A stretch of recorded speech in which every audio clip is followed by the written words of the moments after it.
Welcome in, everybody. This hot Saturday.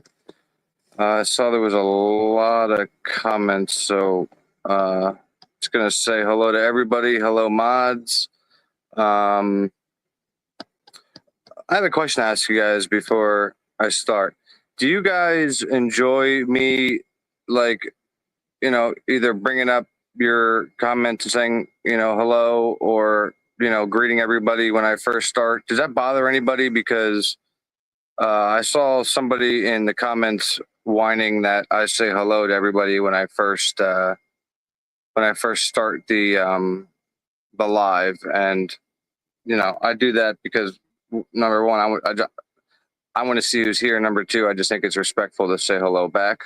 But if everybody, if that just annoys everybody, then I don't have a reason to do it.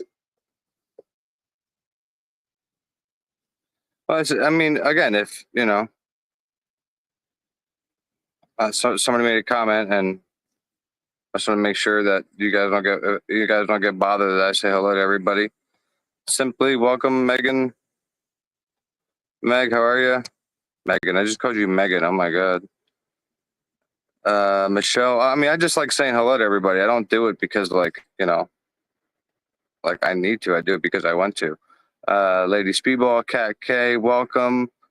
Melinda, how are you? I like that name, Melinda. You got the docs? Okay, cool. Yeah, I had to use a different email, but I also had to delete a few apps off my phone because if my phone's at like storage capacity. So once your phone's at storage capacity and goes over, your phone like runs slower and stuff. It's just a pain in the ass. The stuff I deal with this phone, but hey, I'm still able to fire this up and talk to you, beautiful people. Morbid Curiosities, what's going on? Lucy, hot as fuck, right? Gail, go Birds. And everybody else, if I missed you, Ledge, what's going on? K9 Jules, Jesse, what's up, bud? Drop the link here in a little bit if you want to join me up here. I know Chris is going to come up and join me. And then if anybody else wants to come up while I read just the part that pertains to what I'll be discussing today, because I think this is wild. If DM can get 100K for therapy, surely we can get Willie a laptop. No, man, listen, but I'm in the works of getting a laptop. I'm not gonna. I'll never listen. I would never ever make a GoFundMe for anything, right? I would work hard for what I need. But dude, the fact that she would make a GoFundMe like in the lieu of her friends' deaths and basically make 100 grand off of it, when we see now in these reports how much he lied and how what is going on? I mean, what is going on? Let me put this in the chat real quick. You can bear with me, guys. Ameth, what's going on? Ameth Nor. I just dropped the link. Let me go pin it real quick. Hold on. Again, welcome everybody just coming in. Stacy, how are you? 1 second.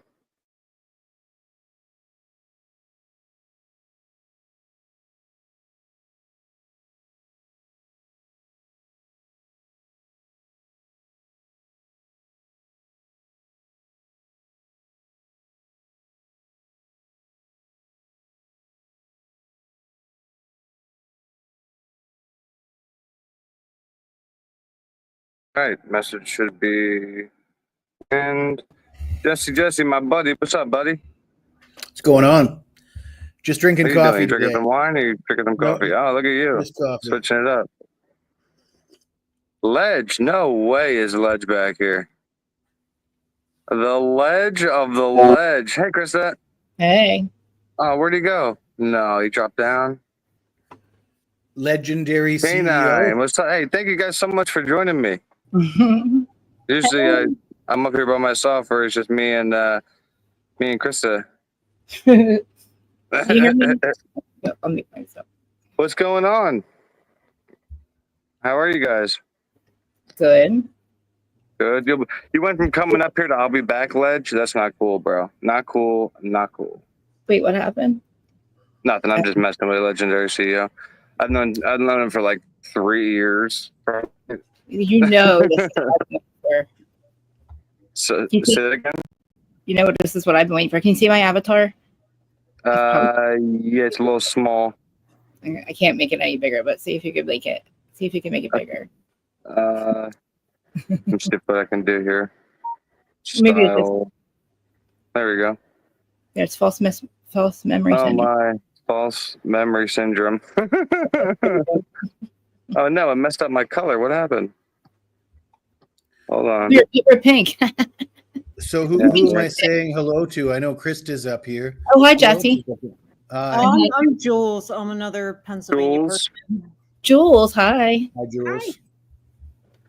Jesse, I'm gonna turn you up a little bit, bud. You're a little low. Okay. Can you say something, Jesse? Testing. 1, 2, 3. Perfect. Jules, can you say something? Hello. Hello. All right, you sound good and sounds good. Perfect. All right, so no echoes, no anything. Chat, everything good? Meg, I'm okay. Make sure. Yeah, you sound all right. Oh, Willie, 3 people on panel. Don't drive Willie crazy, guys. I'm good. It's when there's echoes and there's delays and stuff, and everybody's trying to catch up with what everyone's saying. That's and then chat gets confused. So what's up, everybody? What do you guys think of our friend here that is now saying that she basically thought that this was her protector? I don't know if this is something that they said to her afterwards. Like, do you think it's because maybe you knew him or he knew you, and that's why she says it? Because I don't think she offers that up, right? Like, no. We're gonna read it. Okay. I'm not sticking up for her. I'm just saying. I'm just asking you. What do you guys feel would make her think that this person was there to protect her? Because these are her words, not mine. Somebody she knew, or she thought she might know, or they might know her. Because when you're lying, it's always a good policy. If you're gonna lie, and I wouldn't recommend lying. I don't do it. But if I was gonna do it, I'd probably want to keep it as close to the truth as possible. That way, it's easier to remember. It's easier to sell. For those professional liars out there, you probably know what I'm talking about. Yeah. Plausible deniability, is that maybe something? I don't know. She's just a liar. We don't know why liars lie, so I mean, it's not just a liar lying. This is her. 4 people whose lives were taken. And supposedly they were all friends, which I hope everybody understands that they were not all these besties. Like everybody in their mind thinks like they all had slumber parties in each other's bedrooms and stuff. No, it wasn't like that at all. And that's what I think people fail to realize. So what do you think, Jules? Yeah. Sorry, what was that question again? You cut out for a second. What was that question again? I cut out when I asked the question. No, I was just asking about what do you think, went from, because we heard frozen shock, but now she felt like this was her protector when she saw this individual. Well, from the get-go, I believed that she was full of crap, honestly, and it's just like nothing. What's true, just for the eyebrows and the no eyebrows, with entering the documents. It's just there's way too many inconsistencies, and I can understand. There's going to be a couple. If your story is perfect every single time you talk to different law enforcement officers, that's weird. It's rehearsed in some cases, but I mean, eyebrows, the no eyebrows, just I don't know. It seems like things are being added. I don't know. It's like it seems like it evolves a little bit, right? Or is it are we just getting them out of orders? Are we getting them out of order? Because who has the last say when there's there's 3 different statements, 3 different law enforcement agencies, right? Like at the very end, do they get them together and go, hey? Regardless, all hers. If things happen the way they happen, right, and that's the truth, then the truth doesn't change. Yeah. That's true. Well, at one point, the officers ask her, "Are you intentionally trying to mislead us?" And it seems to make sense why they would ask that, because the way she's talking, it would appear that she's intentionally trying to mislead them. For example, when she's talking about the gun that she saw, she keeps on changing what she's saying, and then she describes it like, well, I saw a cylinder that has a triangle at the, I mean, she's describing a gun, you know, it's shaped like a, and she says everything but gun, you know, and it's like, well, Yeah. That's weird. That is so weird. Yeah. Real quick, everybody in chat, does everybody in chat have the link to the ISP paperwork that was just dropped, or do you need, I can drop it in the chat for you, or one of the mods here. I think I saw Meg here, and I think I saw Annie was here. But if you guys, somebody needs it, we can drop it in the chat here. So you guys, there it is right there. Thank you, Lucy. It's a little long. You're gonna have to download it to your phone, but it's not gonna take up too much space. At least it didn't for me. Yes, the link's right up there. Let me, I mean, you can't click it obviously from here, but just to show you, try to find that message there and should be able to click right on it. So what I did was I emailed like all the pertinent documents that I want to cover kind of regarding this to Krista, so she can bring them up here and we can kind of read them real quick, like you were saying, Jesse, because dude, it's wild, man. It's wild to me how, again, we thought for years that she saw this person and literally went into a frozen shock phase and was so scared of what she saw, she was unable to move, to now this is her protector, and she felt unthreatened by this individual.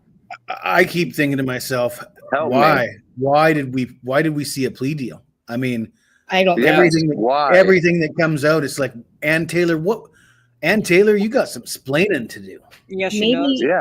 Wait, If he doesn't appeal, she does, bro. Period.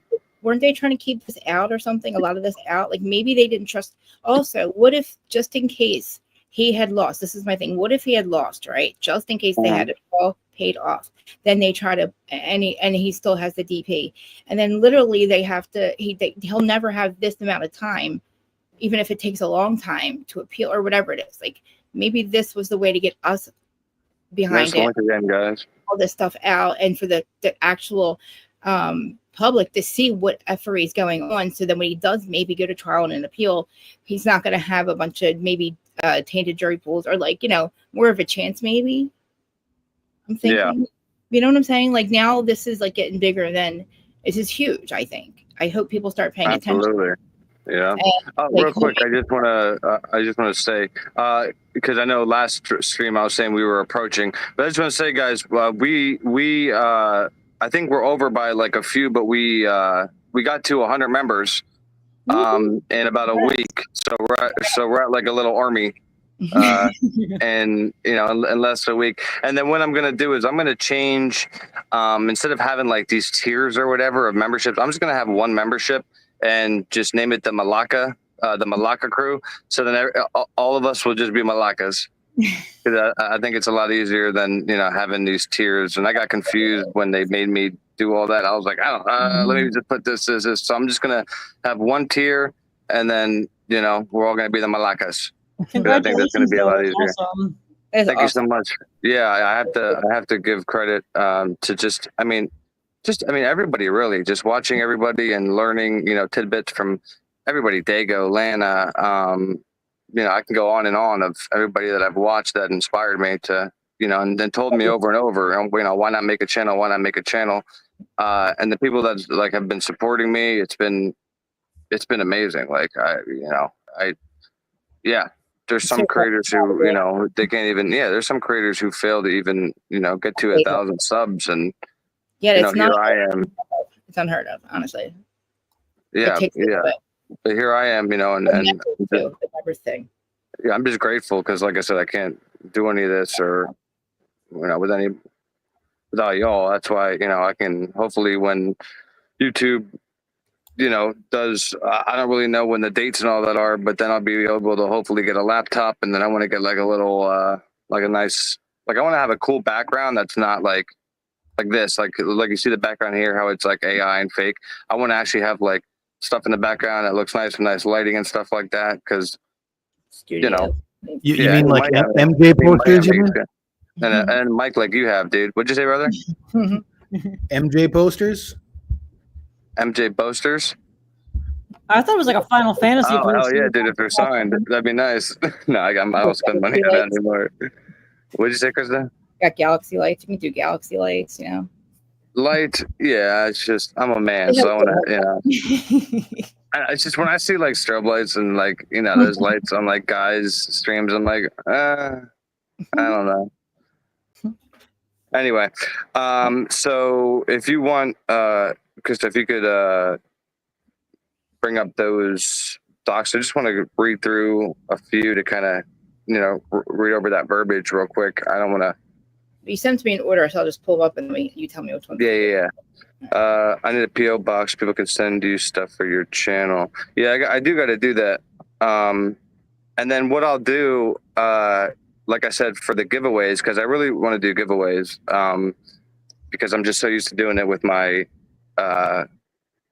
card, like with my card company that I have, giving away trading cards, like it's Pokemon cards and all that stuff, like it's my job. So I really want to do that. And then what I can do then is send it to the post office, and then you guys can go to the post office, then just give your name and this, that, and the third. And then because if you win, I'll contact you off of here, and then you can go down there, give your name, and then whatever you win, you can just pick up. And then every month we'll kind of obviously the prizes or whatever will depend on how the stream did that month, obviously. So yeah, I mean, I'll probably do like a side prize in case people really aren't into horror movies and stuff. I just figured with this topic and this category in YouTube, you'd all kind of be into horror movies. So if it's like a picture of Freddy Krueger signed by Freddy, the Freddy Krueger actor or something. Just something like that, just as an example. If you'd rather have a candle set or something, that I have, then you know what I mean. Then just we could talk after that. But I'd like to do something like that to kind of just give back. Maybe have one for subscribers and have one for members. So yeah, and I can just send it to the post office where nobody has to give me their address and think I'm gonna like stalk you or anything like that. So. Yep. Well, yeah, I like the old school horror, like Jason, Freddy, Trick or Treat. Yeah. Me too.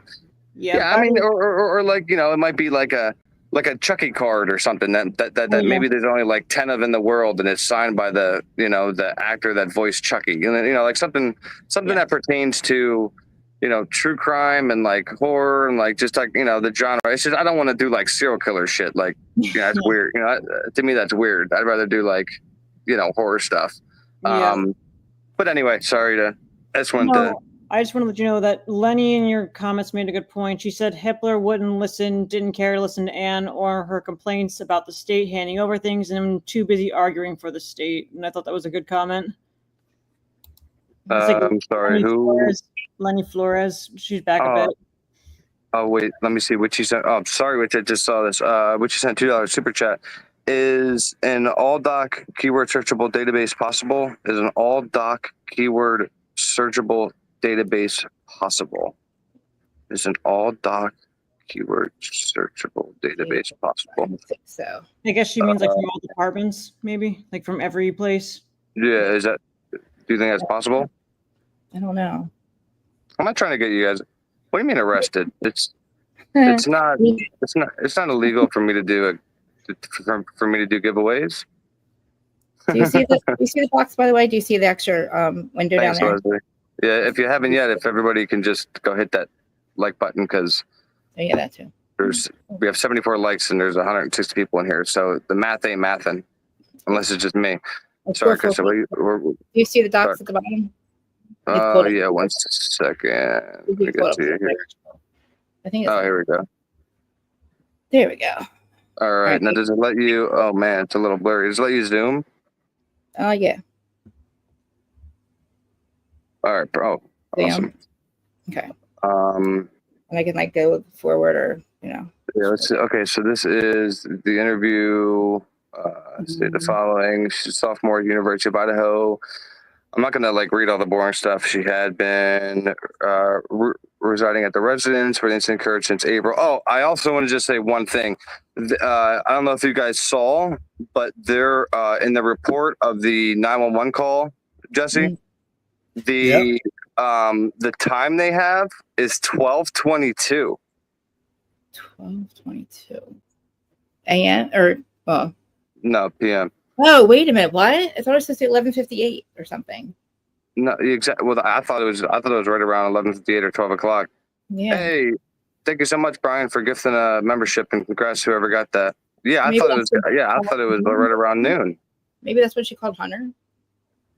So now it's more towards like 12:30. Like what's going on? Leslie, super sticker. Thank you so much, and thank you for being here. I mean, there's so many things that don't fit, and the so many inconsistencies that I was thinking to myself, I could spend all day writing them down. I'll never remember them all. Like I was like, every document seems to have a dozen new inconsistencies. I'll let you back, Jeff. Don't thank me. Thank me later. Yeah, man. There's so much, and then now we're gonna read this, and like every time there's some kind of every time there's some out of place or misread, it's like, oh, it's a typo. Oh, it's a typo. I'm so sick and tired of hearing that, and I don't know, man. And it's not just the inconsistencies; it's the. What are you laughing at, Heather? A little shit. The fact that some of the things that they use to discredit Brian or the attacks on his character have been sort of. You can see what information they were using. Like, for example, the eyebrows. Yeah. Sounds like she never actually saw eyebrows. No, dude, isn't it just amazing that she has eyebrows drawn on her fucking walls? Like, that is just like the coincidence in that is just absolutely amazing. Moto, man, thank you so much again, man, for gifted memberships. You gifted 10 memberships. Unfortunately, I can't see who got them, but whoever got them, welcome to the Malacca crew. Lakas. And thank you so much, Moto. Everybody who got a gift. Don't forget to thank Moto there. But yeah, dude, it's just like when I read 12:22, it's like I mean, I know that's so minor, right? But it just shows that everything we were told is horseshit. Oh, what happened? You just closed out of the documents, I think. Krista, you there? Uh-oh. Uh-oh. Down goes Krista. Well, at least we didn't really get to start reading them yet. But yeah, so I saw 12:22 was the incident report time, right? So to me, that's closer to 12:30 than noon. Chris, are you good? Damn it. Audrey, thank you so much for following super sticker. Appreciate you so much. Thanks for being here. Audrey L. D. Sierra. I thought maybe it was Greek, but I don't think so. Krista, you might have to pop back up. Yeah, I think she's going out and coming back in. Yeah. And let's see. She put nothing in back chat, so I don't know what happened. Anyway. Did you guys see that mainstream media is now reporting that Brian was connecting to the Wi-Fi at Mad Greek? Say that again?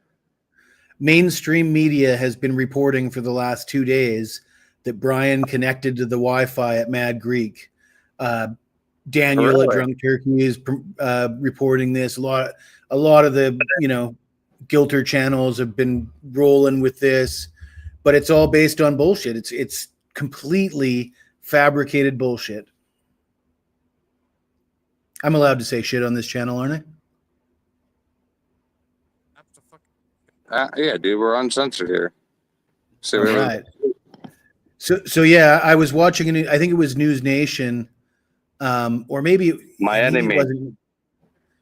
It was not News 8 Nation. The first one was like 48 hours ago. The Barnharts said that there was a passive connection to the Mad Greek Wi-Fi. And when it was kind of like the same wording as the connected to the Wi-Fi at 1122 King Road, which was, if you really break down what they're actually saying, they're not actually saying what they're inferring, right? But what it turns out is, but of course the interviewer just rolls with it, and then everybody starts printing, oh, he connected to the Wi-Fi, he connected to the Wi-Fi at the Mad Greek. And then it came out in an interview just today or the most recent interview that he didn't actually connect to the Wi-Fi. He searched for restaurants near me, and among the list of restaurants provided to him on his phone my God. was the Mad Greek. So, and I mean, they were talking this up. They were rubbing their hands going, so we can confirm that he saw the Mad Greek on his phone. He saw it, like as if that means something, like this. And it to me, you look at that and you look at these conversations they're having, and they want to be taken seriously. And how much of this case is based on crap like that? Most of it. Yeah, most of it. That's why. And like you said earlier, dude, as much as it angers people, and I just don't get the love for her, right? Because I don't know what she's done that's so great so far. But like, dude, I can't understand why he pled guilty. Listen, dude, even if I did this crime, I'm not pleading fucking guilty when I see how screwed up they were on their investigation, how contaminated the crime scene was, everything, dude. I mean, what's coming out of these reports, people that I'm talking about, the Barnharts, do you know who they are, Willie? The Barnharts, no. They're in like the same business as Cy Ray. Okay.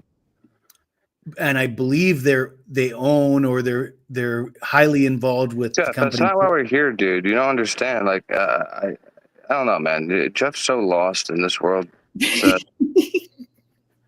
Sorry to cut you off. So he's just, I don't know. Yeah. Well, anyways, these the Barnharts, I believe they're the owners of Celebrite, if not the owners, very high up. But Celebrite was the company that, that they provide the phone downloads and the transcripts from the text messages and the Google searches and everything else. And they were involved in the Karen Read case, and they were the ones that were trying to manipulate and find a way to make that Google search go from the middle of the night to the morning after.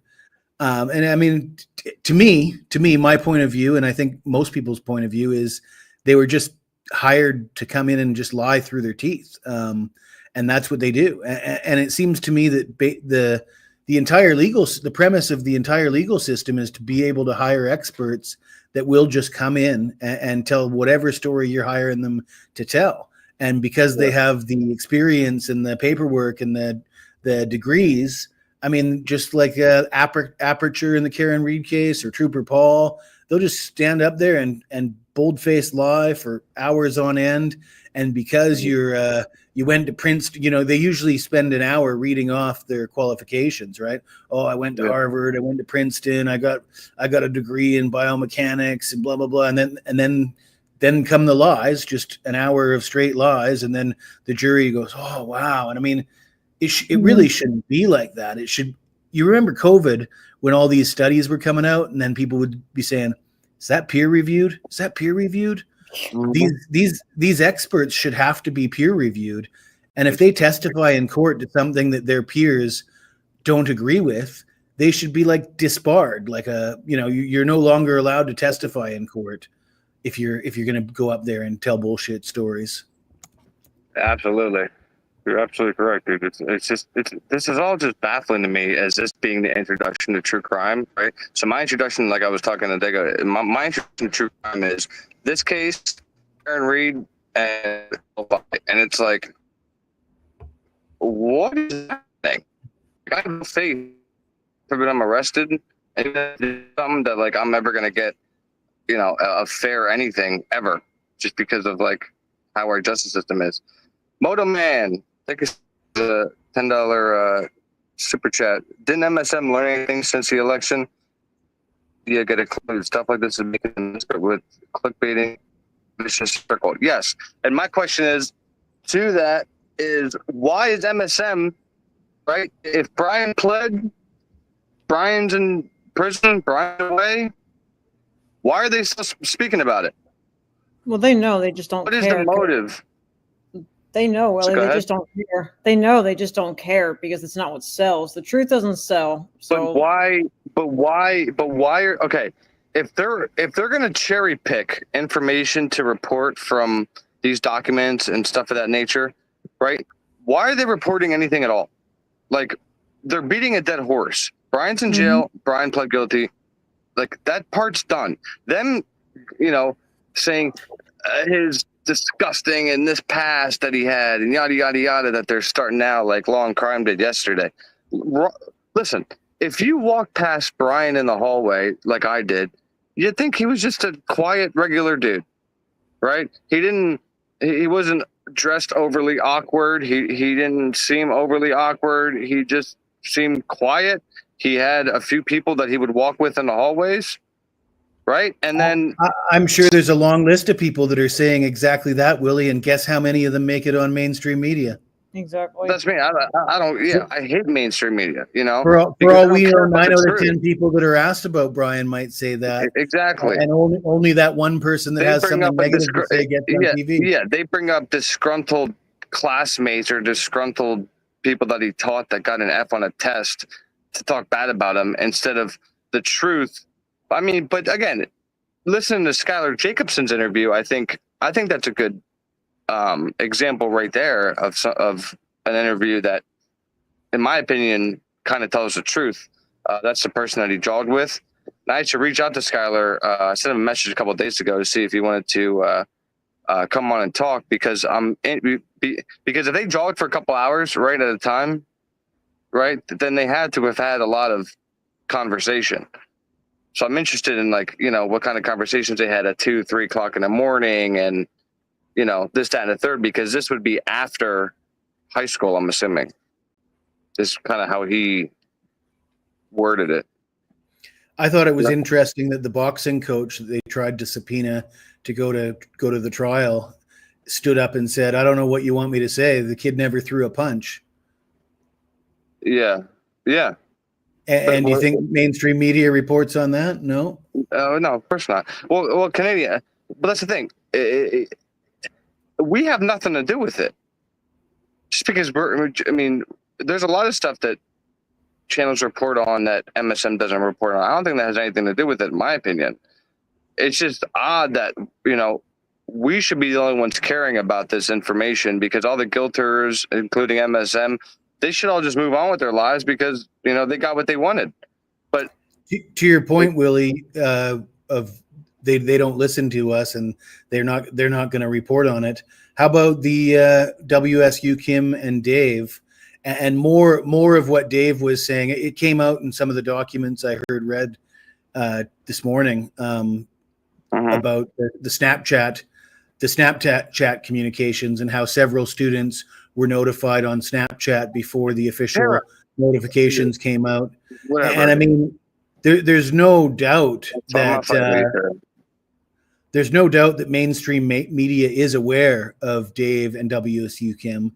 And they dare not even, they just ignore them. They don't try to debunk them. They don't talk about them. They don't give them any credibility. They won't explore the possibility that they might be telling the truth. It's just poison for them. Yeah. I don't know. Tara, listen, I mean, to be honest, when somebody is arrested for a heinous crime and then they start interviewing people that barely knew that person or had some kind of association with that person a few times, of course they're going to say bad shit about them. Like, come on, use your head a little bit. The ones that grew up, that knew his character, that, knew his mom, that knew, he wasn't raised in a, bad household, right? Both of his parents worked for the school. His mother was a nice lady. She was, You know, I remember her. You know, I remember my reading teacher was hot, and my English teacher was super, super nice. And Miss Koberger was my reading teacher in 8th grade. So, like, you know, in my opinion, his mom and dad didn't create this psychopath like everybody wants to believe. I'm sorry. I'm not believing that. It's interesting. I see Jules just gets dragged on Twitter about her opinions about Oh the yeah. Chapins. Yeah. But then I see JLR going on there and just attacking Brian's parents, who haven't. Brian's parents have not put themselves in the spotlight. They're not doing commercials for Othram Labs. They've been completely quiet about this whole thing. And Stacy Chapin's out there doing commercials for Othram Labs, which I find really weird. I mean, I just think that the family's cozying up to Othram Labs. More to come. Really weird. Whatever it was, more to follow or more to come, whatever they said. I was like, well, that's kind of weird, but okay, I guess. Then he's fired. Yeah, and then he's fired after, you know, his arrest. Like, it's just like, oh, he was fired. Yeah, of course he was. Because, you know, they needed to find a reason after, you know, this comes out. Like, nobody uses their head. Yeah. You know, everything was fine and dandy before, right? He was being looked at or arrested. He was perfectly fine. Right. But I mean, you know what we do, like at least in the military, if there's somebody who's being weird, because the Army has the SHARP program, if someone's being weird or creepy, like some people think Brian was being, guess what we do? We report that to somebody so it's documented, it can be taken care of later. I'm not going to wait until, let's say, a random soldier's arrested and then afterwards go and say, oh, yeah, by the way, I don't know. But Tara, my question for you is what I asked you in chat. Do you think that some people just don't understand the autism diagnosis and therefore may have perceived his behaviors as like, you know, he's a close talker or he I'm just curious, Tara. I'm not being sarcastic. I'm just genuinely asking. Because I feel like a lot of people don't understand autism and some of the ways that they talk and things. I mean, it could even be partially due to the fact that Washington State University is in one of the most liberal areas in the United States. And where Brian's coming from in Pennsylvania, rural Pennsylvania, I don't know, Willie, relax, would you consider? Tara. We all read the documents, okay? What do you mean clearly we don't read the documents? Like, what are you talking about? Plus, that is so minor. Like, oh, they fired him. Like, Jesus Christ. I don't get it, dude. They literally cling to anything. Like, the guilters see nothing wrong with this investigation, with anything, and that just baffles me. That baffles me. I mean, two things can be right at once, right? Like, you can believe Brian did it and still, you know, see that our rights were violated and this was not done in, you know, the manner that it should have been done in. But many of us don't care if Brian did it. We still want answers to all the questions, and we want a story that makes sense. Goddamn right, Mark. Do what I want here. Yeah. I don't know if Chris is coming back. She said 2 minutes, like 6 minutes ago. I think that Brian was from a more conservative area, Mittens for Kittens. But Willie, you should tell us where you're from in your neck of the woods. Would you say there's a lot less woke going around than Washington State? Up in like the Poconos, yes. You have more conservative country. Yeah, it's more like country, like people up there. Like when I got like I'm going to the West End Fair, I'll probably go like the weekend of it. But every year there's it's called the West End Fair up there. It goes on for about a week. And, you know, if anybody ever wants to see the type of people that are up in that area, go to the West End Fair. You know what I mean? Because, you know, 75% of them, 80% of them are walking around and coveralls and driving tractors and, you know, this, that, and the third. And you know what I mean? So I think it's a little less woke up there, but a lot of people from New York and New Jersey migrated up there. So it's kind of changed a little bit. Well, I come from perhaps the woke capital of the world, Vancouver Island, Canada. You think liberals in the United States are woke. In Canada, they're way more woke. Really? And I can tell you from and I was born and raised there, and I was pretty liberal as a youngster, but I lived in overseas for a while, And after not being back home for a long time, I come back home and just behave the same way I did when I left. And you know, of course, the society has changed, and my mannerisms and the way I speak to people is no longer acceptable for everybody, and especially women.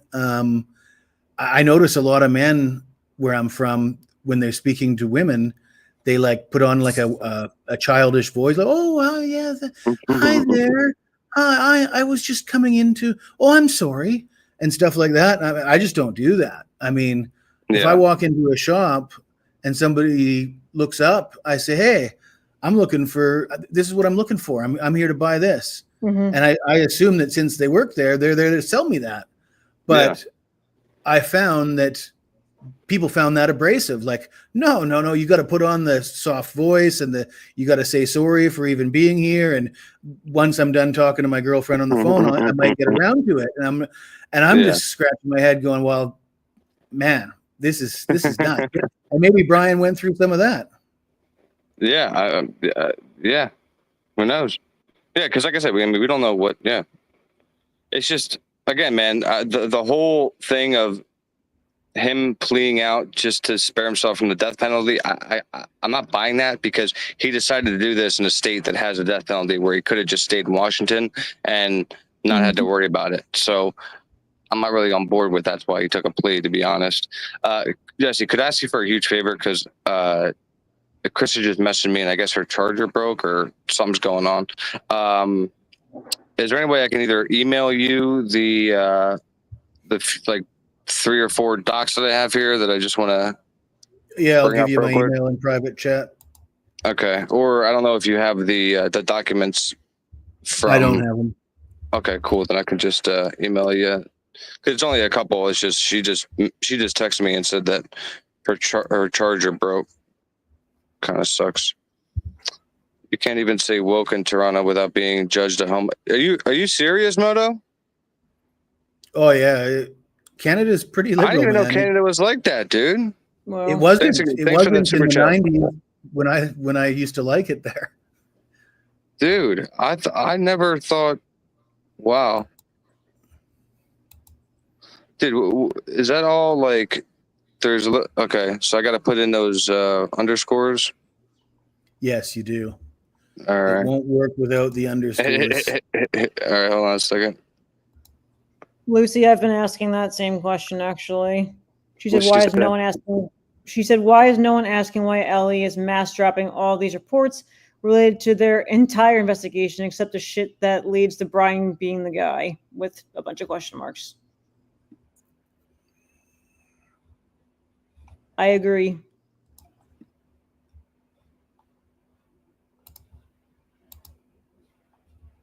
It's kind of scary though. It makes you feel like they're releasing what they want you to see. Mm-hmm.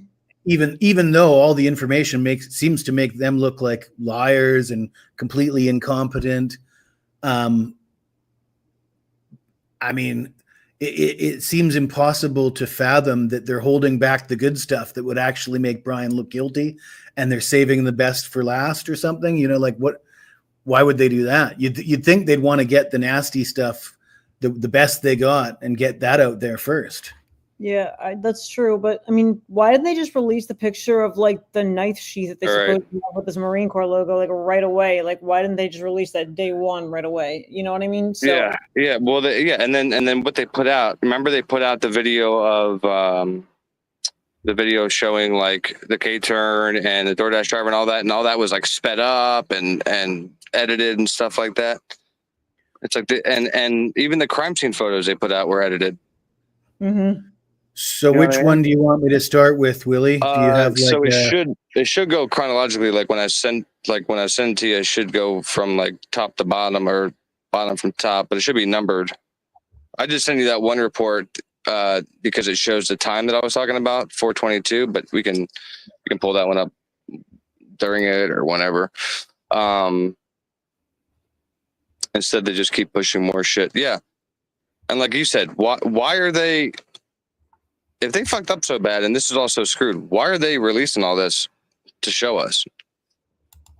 Shit. Can you I see mean, that dot I in there, don't Willie? mind, but it's kind of like insulting to see what they did. You see that dog? Yeah, hold on a second. There you go. Bing, bing, bing, bop, bam. Does it let you zoom at all? If not, yeah, I can't zoom on my end. I don't know that I can do anything Shit. here. Fuck me running. What's this? Hold on. Let me see if I can bring it up on my tablet here. Really? As soon as you open, it doesn't let you do like a plus and mini thing or plus and minus thing to. That's weird.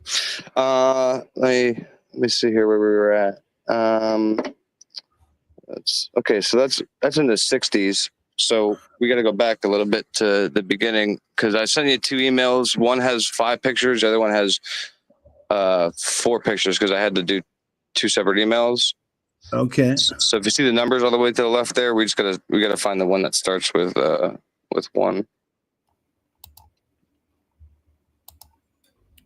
Okay. And then I'll read it. I know everybody in chat can they can zoom on YouTube, but I just want to read the. I'm just gonna zip through it because I want to really hone on the part where she's talking about feeling basically protected by this person, which just makes no sense. Page 3. Okay. Page. Yeah, I think it starts like number 3 or something. Oh, page 3 might be the start. I don't know the number at the top, like where it's labeled the numbers. See, it says 61, 62, 63. It should say number like 3 or something. 3, 4, 5, 6, 7, 8, 9, 10. It should be in the first email I send you, and like the bottom email or bottom pick should be one of those. Let me open YouTube here. Okay. Remove. Oh, Let's see. This one says page 3 of 10. hold on, man. I gotta bring it back up. Hold on 1 second. It's a different block. No, that's at 101, dude. All right, hold on, man. Killing me. I'm just kidding. I'm trying to. I know. I can barely see this So the group of 5 I send you, right? I sent you. Oh, that's page 9 of 10. Yeah. So I send you 2 different emails. First email is a group of 5 that's gonna have, like, it should be. Those are the ones that we're looking for first. Okay. And then the Page second email I 5. sent was like 4 pages. So we're looking for the first email I sent.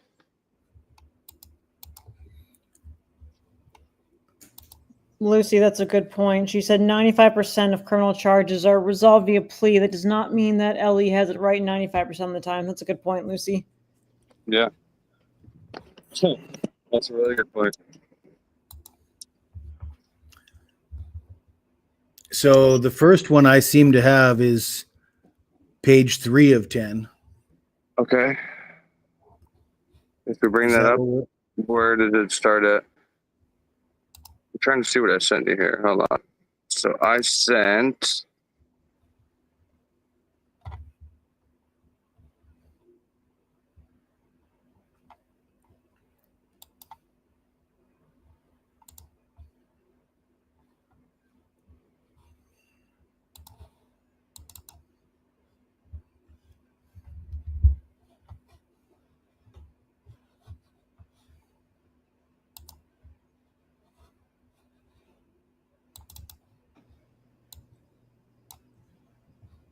Debbie Ann, yeah, you can write to him. You can actually go on the website, and if you want to send him like items from like a commissary thing, you can do that too. But yeah, I think his address is on the Idaho website. I think someone posted it actually on one of their community tabs. But yeah, it's there. I think I was able to zoom in on that one a little bit more.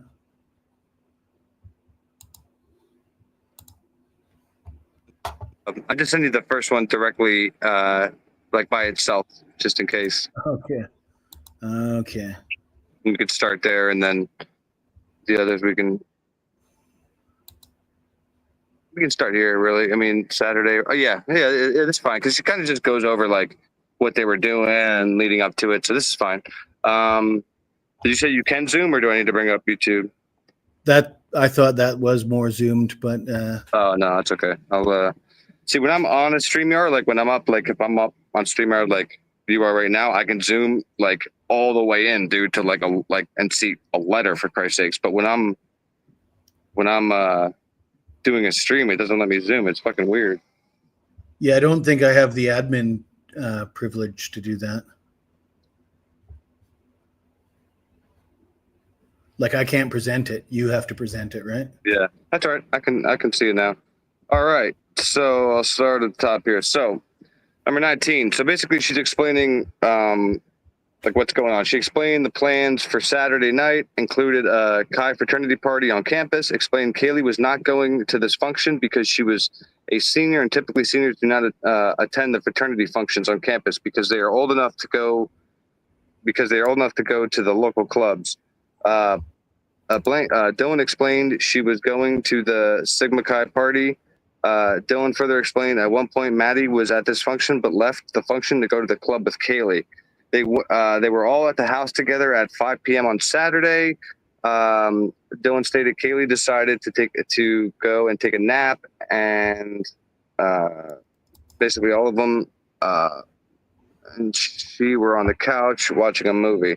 Dylan explained they were all together Saturday afternoon at the house, and they all decided to take naps, and each of the girls set their alarms for 8 p.m. Dylan believes Ethan may have come over to the house at this time, but she was not certain if this is the time Ethan came over or if he showed up at a different time. Dylan explained she had an assignment due in her psychology 215 course, so she posted the assignment at approximately 10:12 p.m. She believes she then left the house at approximately 10:30 p.m. Saturday night. When Dylan left the house, Kaylee was still there with one of her friends. However, Dylan does not know the friend's name. She described the friend was female and was nice. After leaving the house, she saw Maddie between the residence and something, and Maddie was holding a box of White Claws while she was walking towards the house. She advised she talked to Maddie, and then continued to Sigma Chi function. She believed Maddie was going back to the residence to get ready to go to the club with Kaylee. Sergeant Blaker asked Blank to give more details about the route she took when she encountered Maddie, and she provided those details in the interview. She experienced, and notice how this is an interview and not like questioning. She explained when she got to the Sigma Chi function, she wanted to meet up with Xana and Ethan, and she called Xana on her cell phone to find out which apartment they were in. She was told they were in apartment so-and-so. Others who were at apartment so-and-so at this time were Ethan, a whole bunch of names, Xana, a whole bunch of other names. Dylan explained she and Blank were going in and out of the fraternity lodge together for part of the night. Dylan explained there were not a lot of people at this function. She further explained after she met up with Blank and the two of them then went to Blank's apartment. She was with Ethan and Xana during part of the night, and Dylan explained Ethan had been trying to get in contact with his sisters. And then it gives his sister's name. It's because he had been upset about something and he was worried about her. So Ethan's trying to get a hold of Xana's sister. Hold on. Ethan had been trying to get in contact with his. Okay, wait.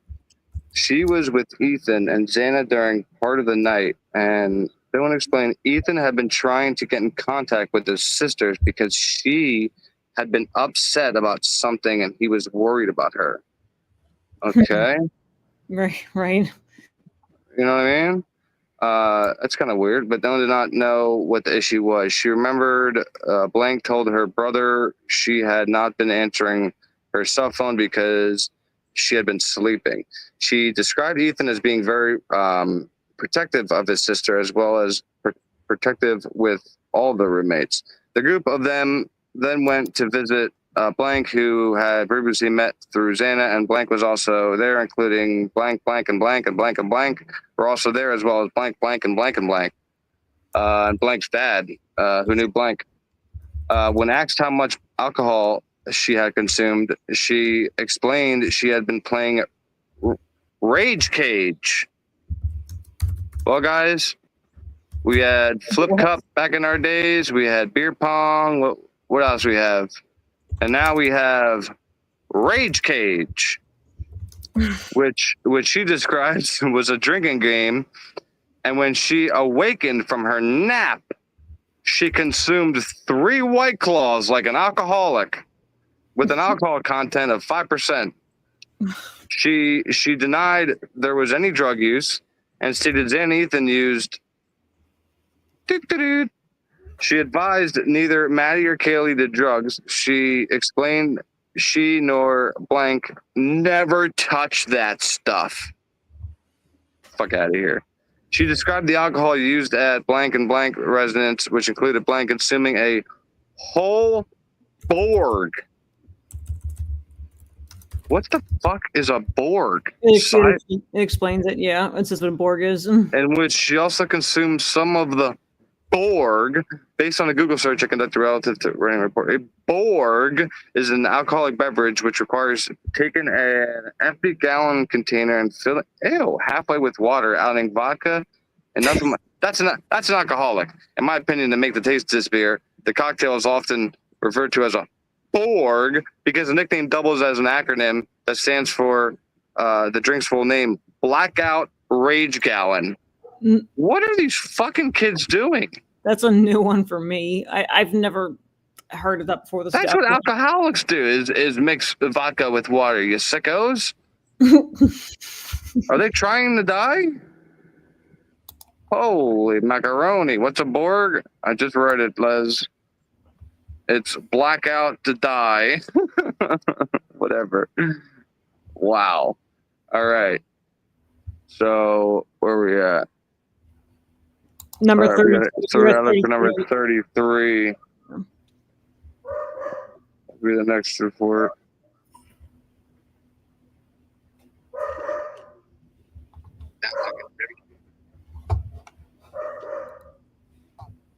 Is that Murphy?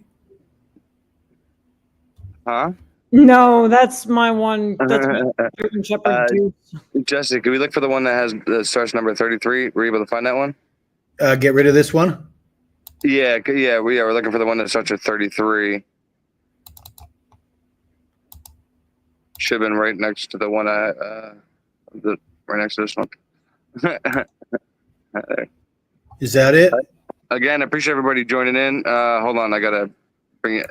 For some reason, every time you click a different file, it brings down the one that was up.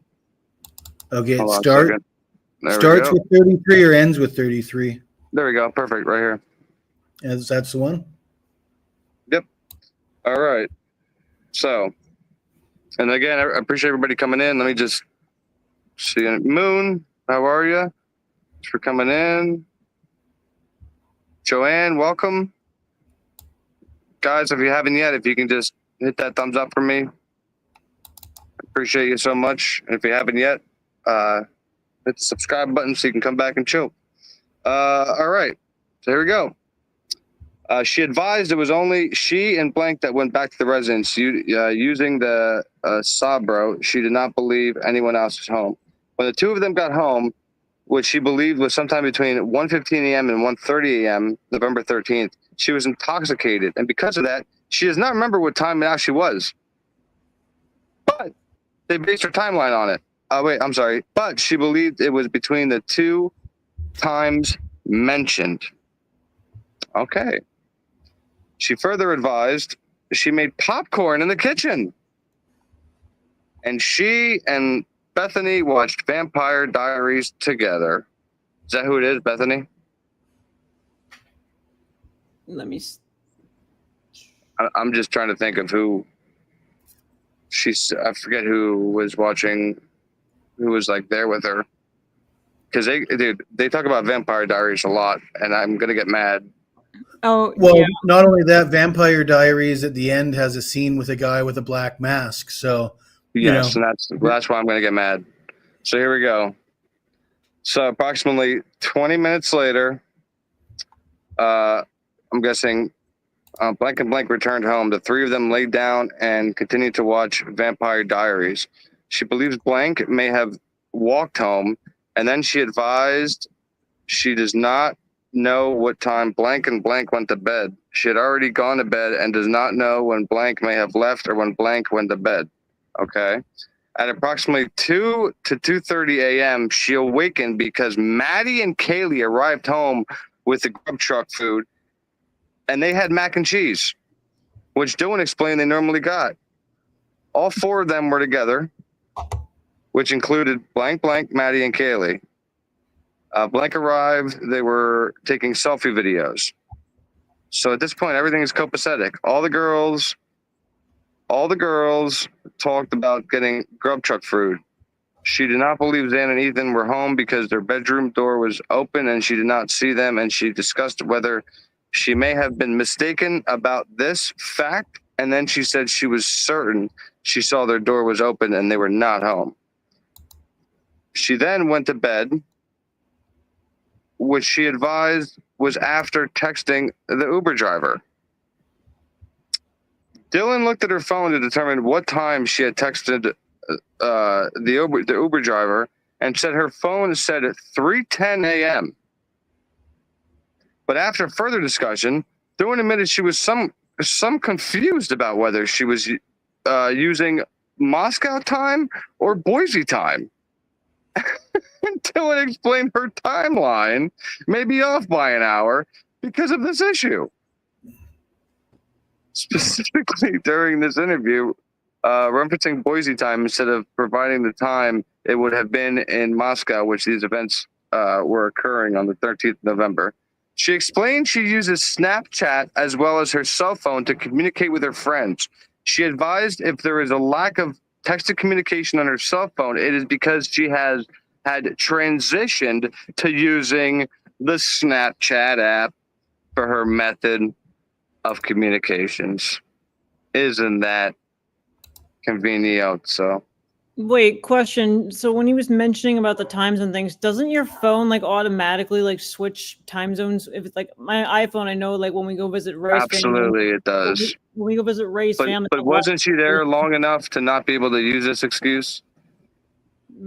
Probably, yeah. Sounds like another excuse. You know what I mean? It's like she acts like she like just flew from like here to Thailand and is getting used to the jet lag. Get out of here. Yeah, mine does it automatically. Like if I'm on a plane from here and I fly to like California or Washington State, the second I take my phone off airplane mode, it switches the time zone automatically. So yeah. It is because she had transitioned to using Snapchat for her method of communication. She advised her login information with Snapchat is blank, blank, blank, and her password is either blank, blank, blank, or blank, blank, blank. She denied knowing her roommate's passwords to their cell phones. Thank God. While they were together, they talked about ordering grub truck and then texted the Uber driver at approximately 3:10 a.m. She explained she texted to him, "Are you driving by chance?" At approximately 3:13. Blank texted her back. She then went to bed. She does not believe Blank ever came to their house because she never responded to his text about the fact that he was still driving. She advised Blank, the Uber driver, is in his 30s and married and has one child. She advised all the girls knew him and liked him. Dylan advised she is not certain if she stayed awake to watch more Vampire Diary episodes or if she went to sleep. She doesn't know what she's doing. She doesn't know if she stayed up or went to bed.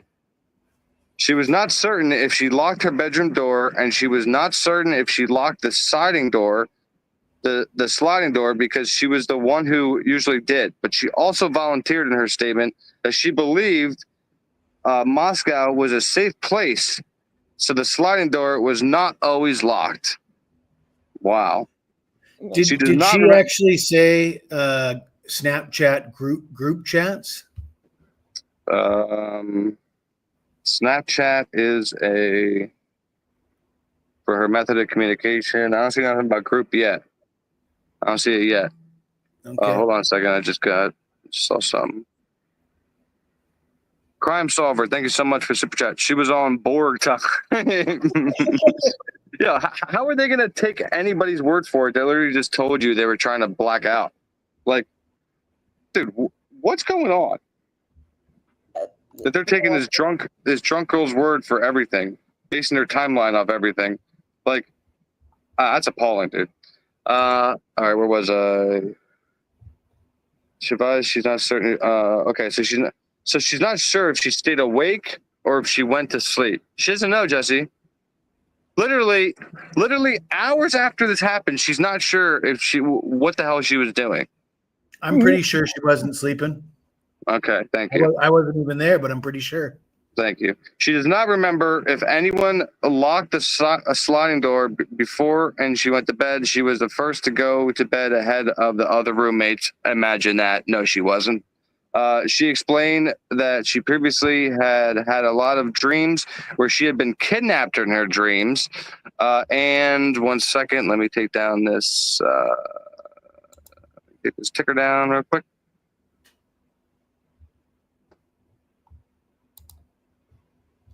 Hold on, I gotta catch up on my end.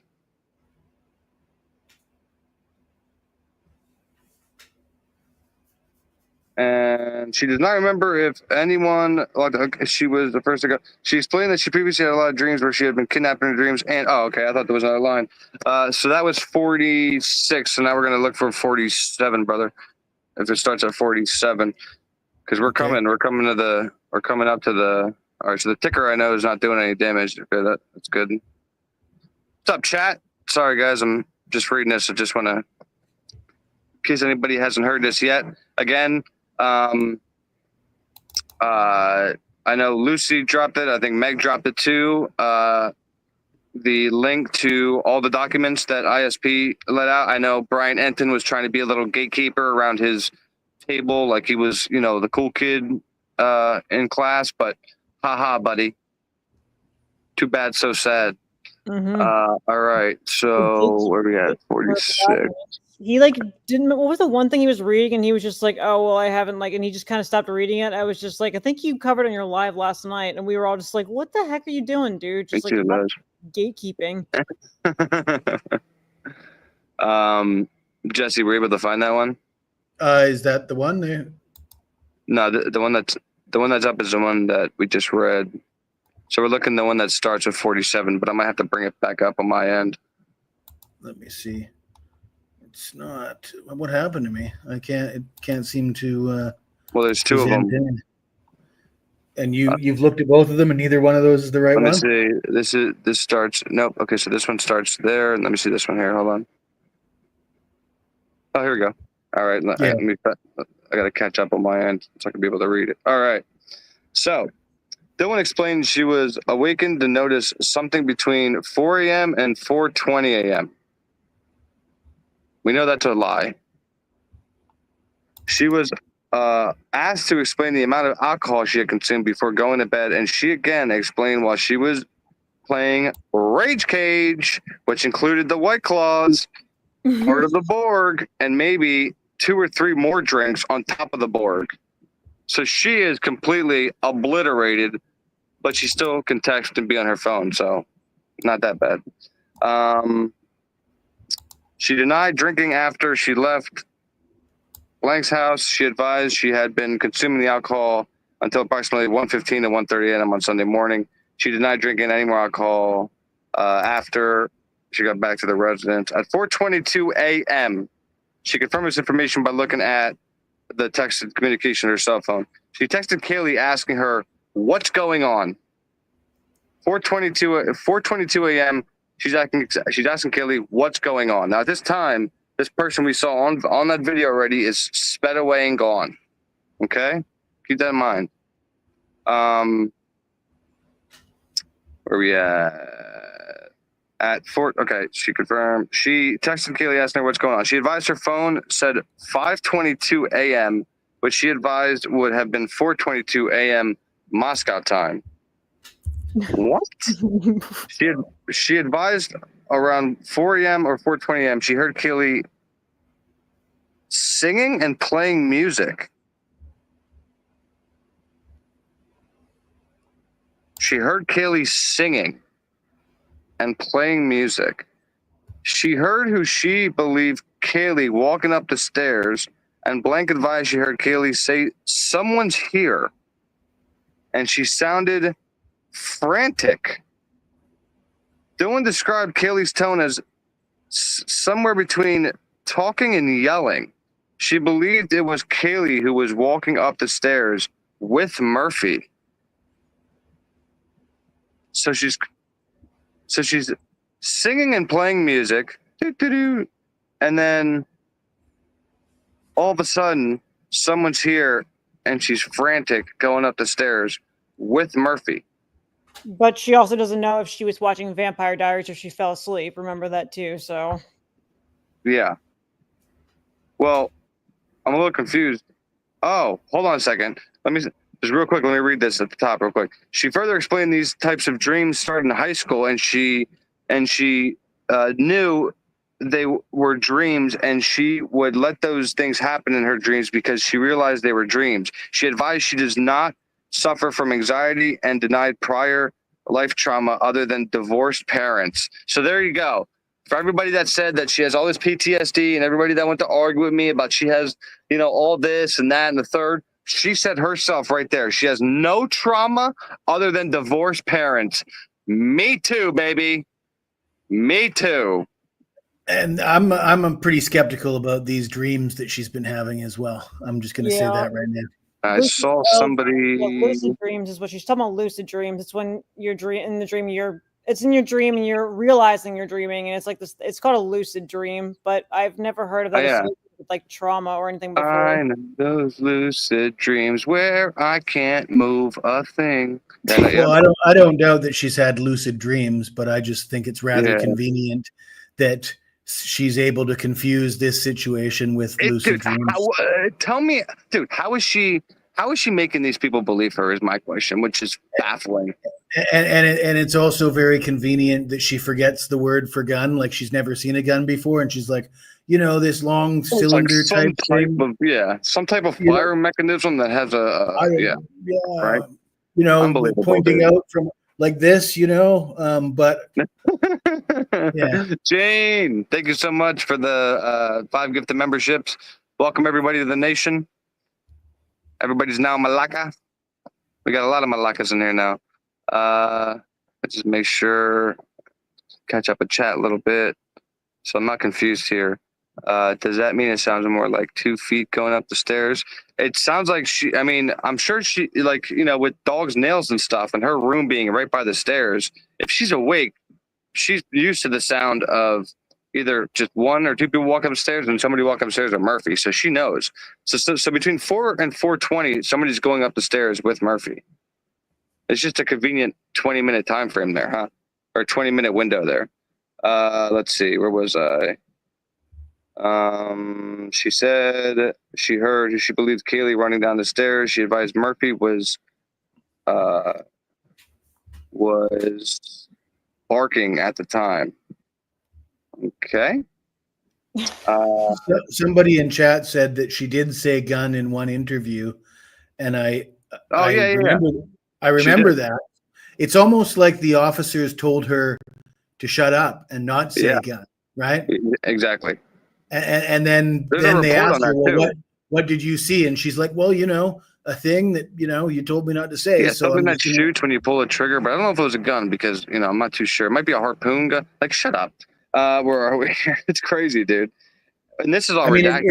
It's quite clear that the cops, Moscow police, Bill Thompson, wanted nothing to do with talking about a gun in this trial.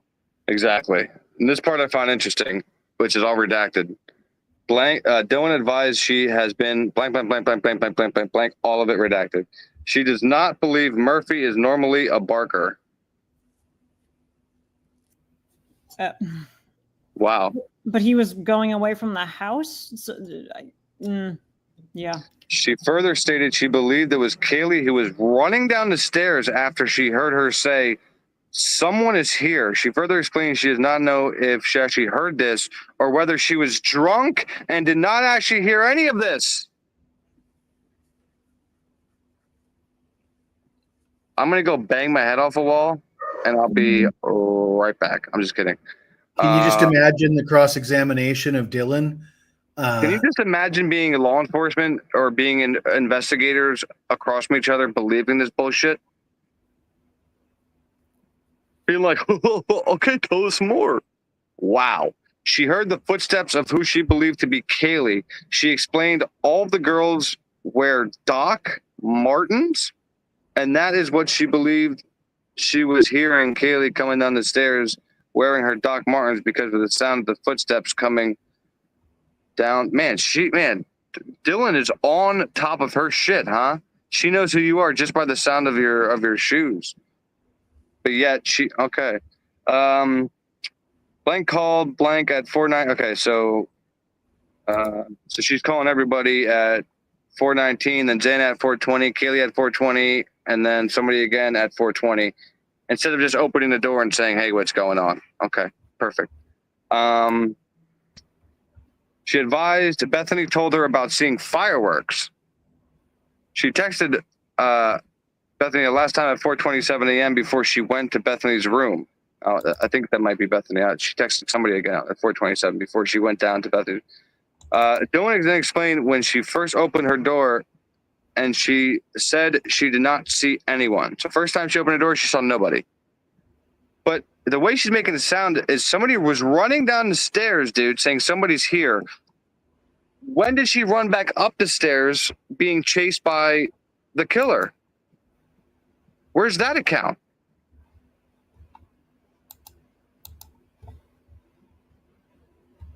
We'll move on. The second time when she opened the door, here we go. The second time when she opened the door, she heard who she believed to be Kaylee crying and believed Kaylee was in the second floor bathroom. Now somebody's in the bathroom crying. They went from singing and playing music to crying. And you don't think anything is amiss. Okay. She then heard a male voice, which she stated she had never heard before. Never heard this voice say, "It's okay, I'm going to help you."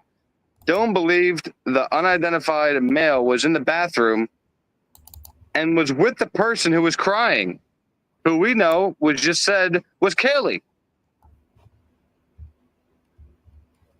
Dylan believes the unidentified male was in the bathroom and with the person was. She believes it was Kaylee who was the one crying. Bethany stated that now she has gathered additional information. She now believes it was probably Xana who was crying at that moment. So now the killer's in the bathroom with Xana. She stated she believed it was Kaylee who was crying. Oh my God, she doesn't know she doesn't know what's going on. She advised she knows the male's voice was not Ethan's voice.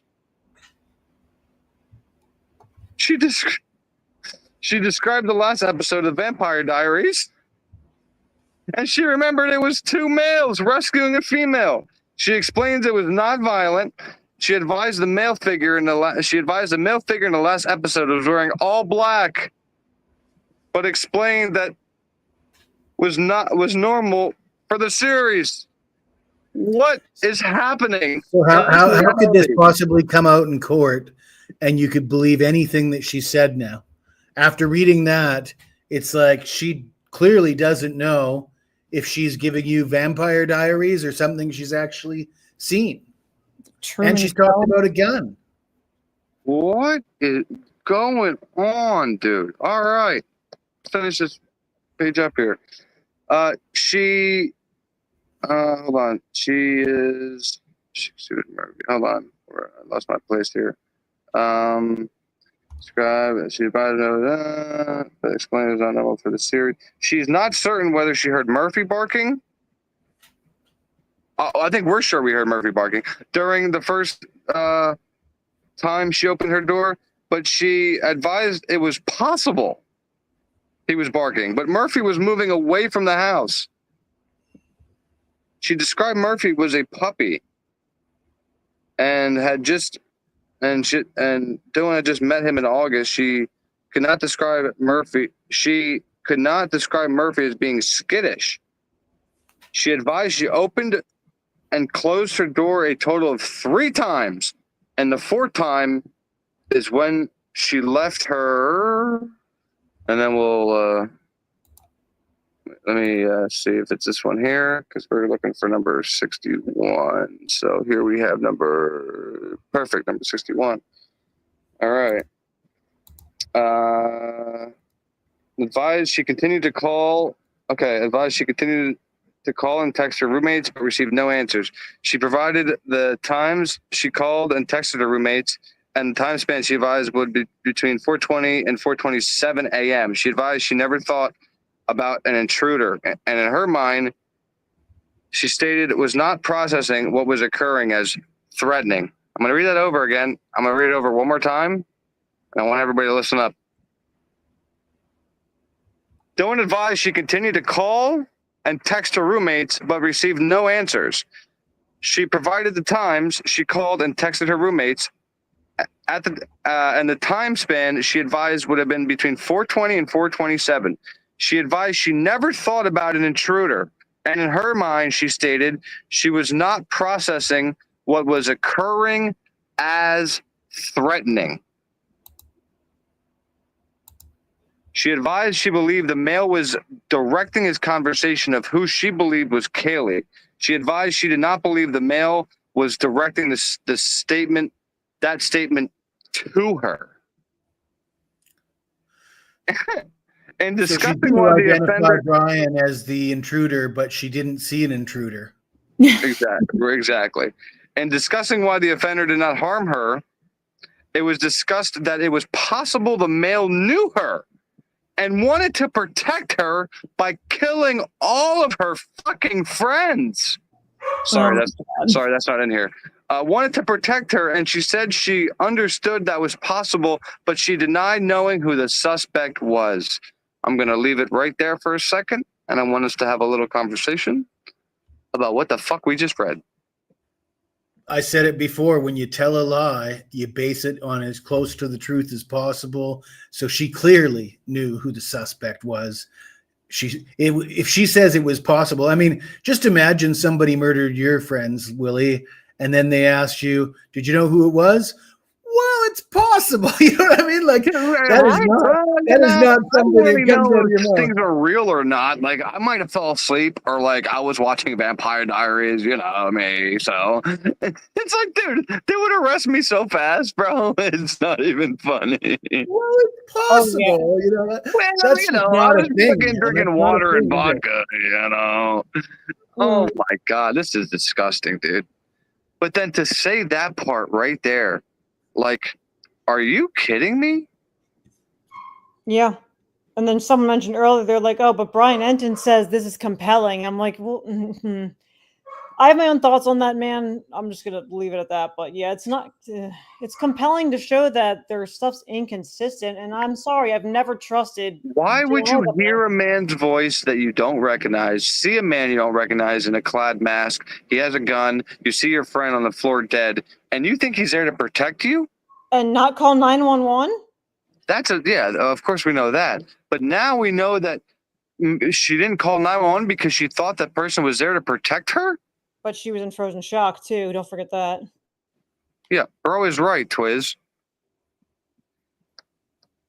I mean, I am so dumbfounded by that. That's number 60. What is that? 63 will live in my mind forever. The fact that she told law enforcement that she thought this person was there to protect her, and their mind didn't go to like, all right, she definitely knows this person. Like, but then remember, he was there to protect her. Am I losing it? He was there to protect her, but then she couldn't look at him in court and had to have Bill Thompson block her view to him. Remember that? So it's just like, so he's protecting you, but you don't want to look at. I don't know. Oh my God. Yeah, her little Oscar performance. She cried during her little Oscar performance, but she wasn't crying when her fucking, friends were dying, right? Oh my lordy lord. Willie, did you see that she was just like, I can hardly catch my breath, and then she literally inhaled the deepest breath ever before she continued on with her statement? I was like, okay then. All right, girl. That was weird. I'm just, wow. Would anybody like to read a few lines? If not, I can keep going.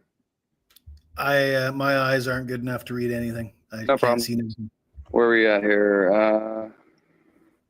I'll get a drink of water real quick. Where are we at? Discussing. Okay, here we are. In discussing why the offender did not harm her, it was discussed that it was possible the male knew her and wanted to protect. Oh, I'm sorry. I should have said it was possible, but shouldn't I? Dylan further explained she Snapchatted Ethan, but received no answer from Ethan. Dylan thought Ethan was still either at Sigma Chi or was at home. She was not certain. Wait. If she saw Xana, wouldn't she know Ethan was there? She thought she saw Kaylee is the thing. She thought that what she heard and what she saw was Kaylee apparently the whole time. I mean, I know that doesn't make sense. Kaylee laying in Xana's bedroom. Do they have the same color hair? No, they don't. And Oh, wow. I don't quite understand it either. Dude, oh my. I wish they would have let me and you investigated this, dude. I think me and you just by ourselves, us three up here, would I have done a think better. my children would have done a better job.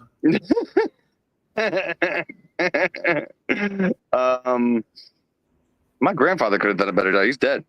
Let's see, number 65. Okay, the third time Dylan opened her door, she said her vision was blurry or fuzzy because the third time it just, something happened. But she advised she saw a figure of someone that was dressed in all black and they were masked. And he was holding an item of which she initially perceived was a vacuum. But she said that did not make sense to her. She described the suspect as not being muscular, but being skinny and toned like a basketball player. She further described him as being taller than her 5'10" frame by at least 3 inches. So he would be 6 foot in height. She advised she advised he had to have heard her call Kaylee and Xana, and she thought he would have had to have heard her calling for them, and she was confused as to why he did not come to her room. So she opened the door because she was like, why ain't this guy coming to see me? She described the item the suspect was holding, which she advised was a cylinder, and she remembered a cop talking about a bow. So she was trying to ascertain if what she saw was in fact shaped like a bow. Oh. Dylan further stated she thought that maybe it was a firefighter because of what Blank told her about seeing a firecracker. I'm losing my mind here. She advised he would have been approximately 3 feet away from her. 3 feet away from her, and she believed she saw him walking out the back sliding glass door. Wait, I thought she ran downstairs. What the fuck is going on? He had looked at her before walking out the back door. She was not certain if he could see her whole body or just her head. But then she ran out after he saw her. Oh my God. At 4:22, then Dylan corrected her time and stated at 4:23 she advised she texted Bethany, and they conversed about someone wearing all black, which was actually Bethany told Dylan Xana was wearing all black, believe it or not, and said something to the effect of, what the fuck, why is Xana wearing all black? Oh, there you go. Dylan explained she was not certain if she had been dreaming this or if it was real. There it is again, dude. How many times is she going to say that? Dylan explained that she saw the suspect holding something she believed to be cylinder-shaped and also shaped like a triangle at the bottom of the cylinder shape. So a crossbow. So now Brian has a crossbow. She advised the suspect was approximately 3 feet away from her, and he looked at her but was walking out the sliding door when she saw him. How? She said she saw his eyebrows. Yep. And that was, bushy eyebrows. Yep, this is our guy. At approximately 4:23, she texted Blank to tell her she saw a masked suspect in her house. Blank responded at approximately 4:25, telling her to come to her bedroom. Yeah, because that's smart. Just come out after you just saw somebody outside your door. And that it's better than being alone. Blank then left her bedroom after opening the door the fourth time and ran to Blank's bedroom downstairs. Dylan advised when she left her bedroom, she looked down the hallway to Xana's bedroom and could see Xana laying on her back in her underwear, but she thought at the time Xana was passed out. So she didn't know it was Xana. Dylan stated she never went into Xana's bedroom and she could only see Xana from the hallway, covered in blood, stabbed 50 times as she was running to get to Bethany's bedroom. She advised she was scared to go into Xana's room and she knew Bethany was awake and she knew to go there because she was scared. She saw Xana was wearing her underwear, and she explained Xana was comfortable enough with the roommates that she would wear her underwear around them. So this was not unusual. Yo, this chick is sick in the head, bro. She's a Oh little my thing. God. She does not care one bit that her friends just died. And I could tell just by this interview. By the way, she's just like, oh, well, maybe that happened, or it could have happened that way, or I'm not sure. You're going to be damn sure if you want the person who did this to your friends to be caught. Like, guys, what's going on? I don't think she knows. She really doesn't. Yeah, but the fact that people actually believe this, that they base their timeline off of these statements here. I know, it's mind-blowing, honestly. I don't get it. I don't get it. But again, it doesn't fit the mainstream media narrative to go along with these documents. Hence Brian Enton skimming through them like he did. It's just, I know, and he's like, oh, that, that's normal because she will, what she went through. Oh, that's normal. No, it's not normal, dude. None of what I just read was normal in my head. Yeah, it's just like they said his traffic stop was creepy. I'm like, there's nothing creepy about that traffic stop. Literally, he was being polite. So like, I didn't think it was creepy at All all. the traffic stops, every single one somebody wants to bring up. Excuse me. All the traffic stops are better than I am. I'm like, what the hell do you want ruining my day? First thing I say to him. It's just like, go away.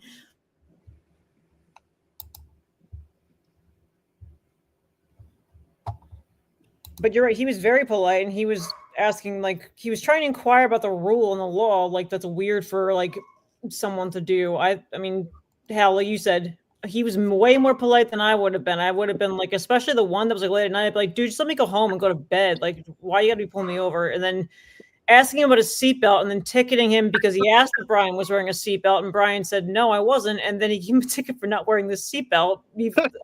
I don't know. He still was more polite than I would have been after that. I would have been like, are you kidding me? But yeah. I am just completely dumbfounded that two detectives or one detective or any detective sat across from this girl and listened to this story and was like, okay, keep going. This is great. Instead of like, what the hell is she talking about? This is insane to me. I've never...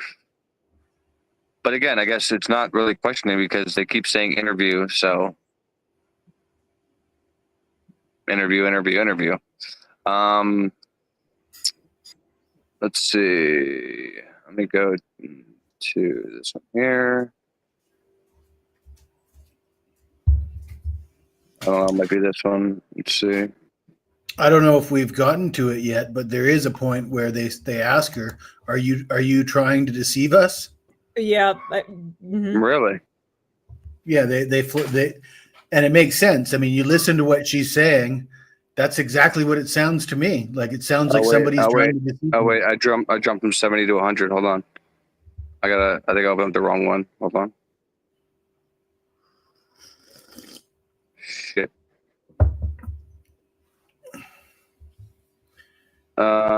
Is it not in there? I'm pretty sure all the ones you've gave me have now been presented. Are you sure? Yeah, I was looking for one because it went from page 7 to page 9, or yeah, or Here, at least. let me.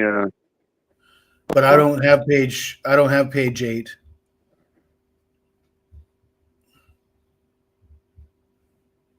Maybe you want to email me the one you want just on its own. Already there for you.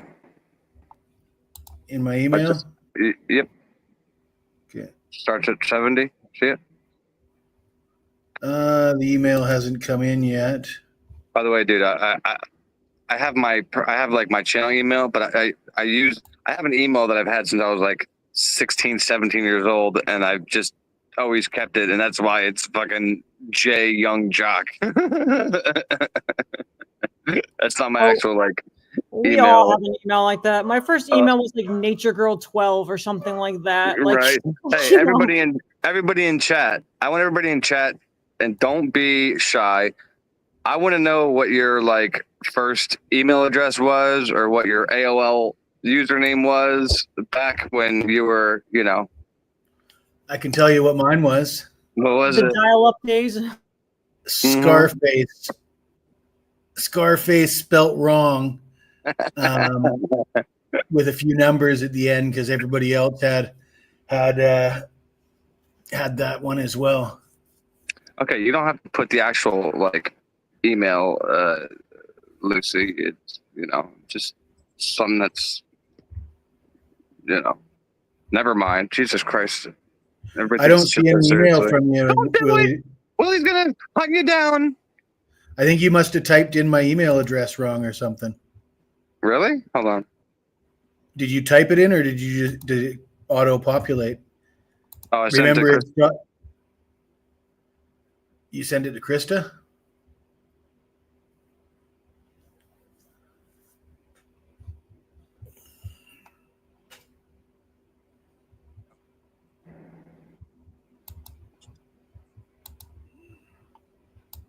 I mean, you don't have to like put the numbers at the end. You can just say like, it was, big titty gal, or I don't know what chicks used to use back in the day. Hey, cow.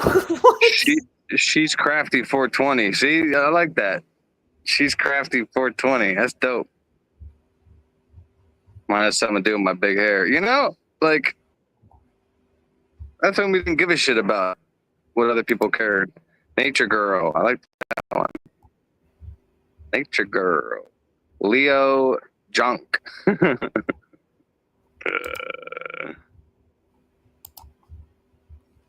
Nature Girl's such a Pocono girl. Packers fan. Of course you would, Gemini. What'd you say?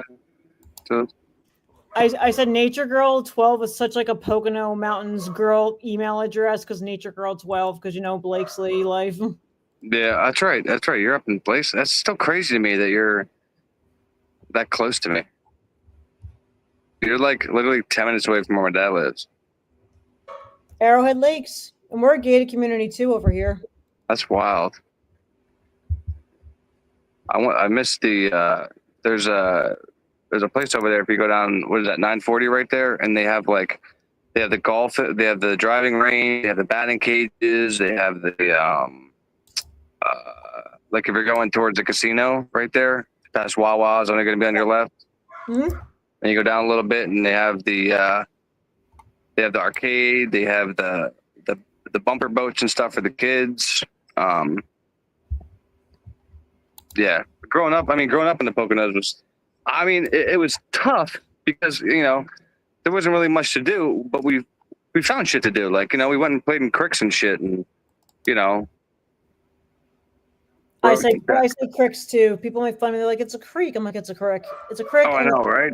I was with this one girl came over like a week or two ago, and she was like, it's a creek, and I'm like, no, it's a creek. Don't fuck around. Wawa's fire, right, Candy? I mean, to be honest, once you're around Wawa all the time, you kind of get used to it. But I am going to protest because I want a In-N-Out burger on the East Coast so bad. I would literally I will donate to a fucking In-N-Out burger to be built here. Right? Simply, it's a crick. Didn't they just put a Buc-ee's in like West Virginia or something? You see what I'm saying? Like, you know, like we need something like that. Hold on, Jesse. Let me see. I am not. I'm struggling here. I am struggling. Oh well, here. What I'll do is I'll take all these ones down. Oh no! What the fuck? He'll probably come right back. Well, no, I tried to take down one of the documents because there was 3 documents he had, and I said remove the document from stage, and it took Jesse down. Jesse, sorry about that, brother. If you could hit that link, the link's at the top of the chat there. Sorry about that, man. It's my bad. Yeah, he'll probably come right back in. That was funny. It was just like, oh no, where'd he There go? he is. Sorry about that, dude. You kicked me out or You might what? be having connection issues because. See if Sorry that about that, works. brother. I tried to take down the because it was 3 different pages to bring up. I'm a worse actor than Dylan. What do you mean? Actor about what? I don't act about nothing. What you see and hear is what you get. You know It's that. funny how angry people get at you when they're guilters, and it's just like, well, you're gonna. I want to see the look on your face when you find out Brian's guilty. It's like, man, What the hell am I gonna do? I mean, well, I already said if he did it, shoot him. But where's the evidence? When you ask them that, they disappear. They're like, oh, well, he pled. Okay. Where's the evidence? well, I mean, there's just you read these documents. There's more questions to this case than just is he guilty. That's what I mean. And where's the evidence on Brian? That's what's. And there's certainly not enough or not any concrete evidence that Brian did it, and there's plenty of other questions. Yeah. Let me Do you see. see that screenshot in Yep. there? Gotcha here. All right. Perfect. Let me get back to my YouTube over here that's muted. All right. I'm not going to read it all because I think the ending ones don't really.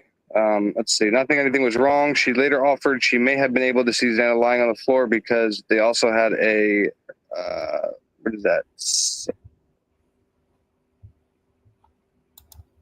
You know that word right there? So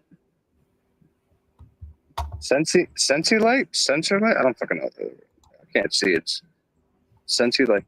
And it could have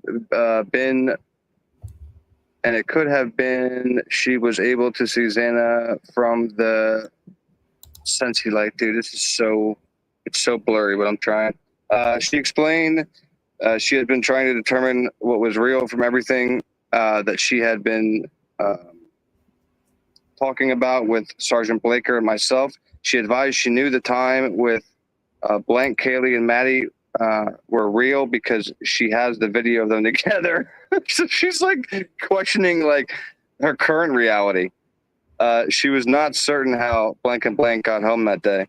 She further explained that she has been trying to piece things together because some things do not make sense to her. She stated that she is being truthful, but some of what she's been discussing, she's not certain if it's factual. Yeah. All right, I'm turning on. Guys, everybody have a good night.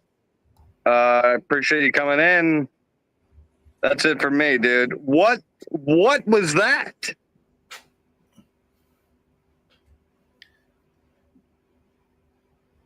What? It's a great question. Well, She stated that she's being truthful, but some of what she's discussing, she's not certain if it's factual. and she's the eyewitness. She has been working through it to try to remember what happened.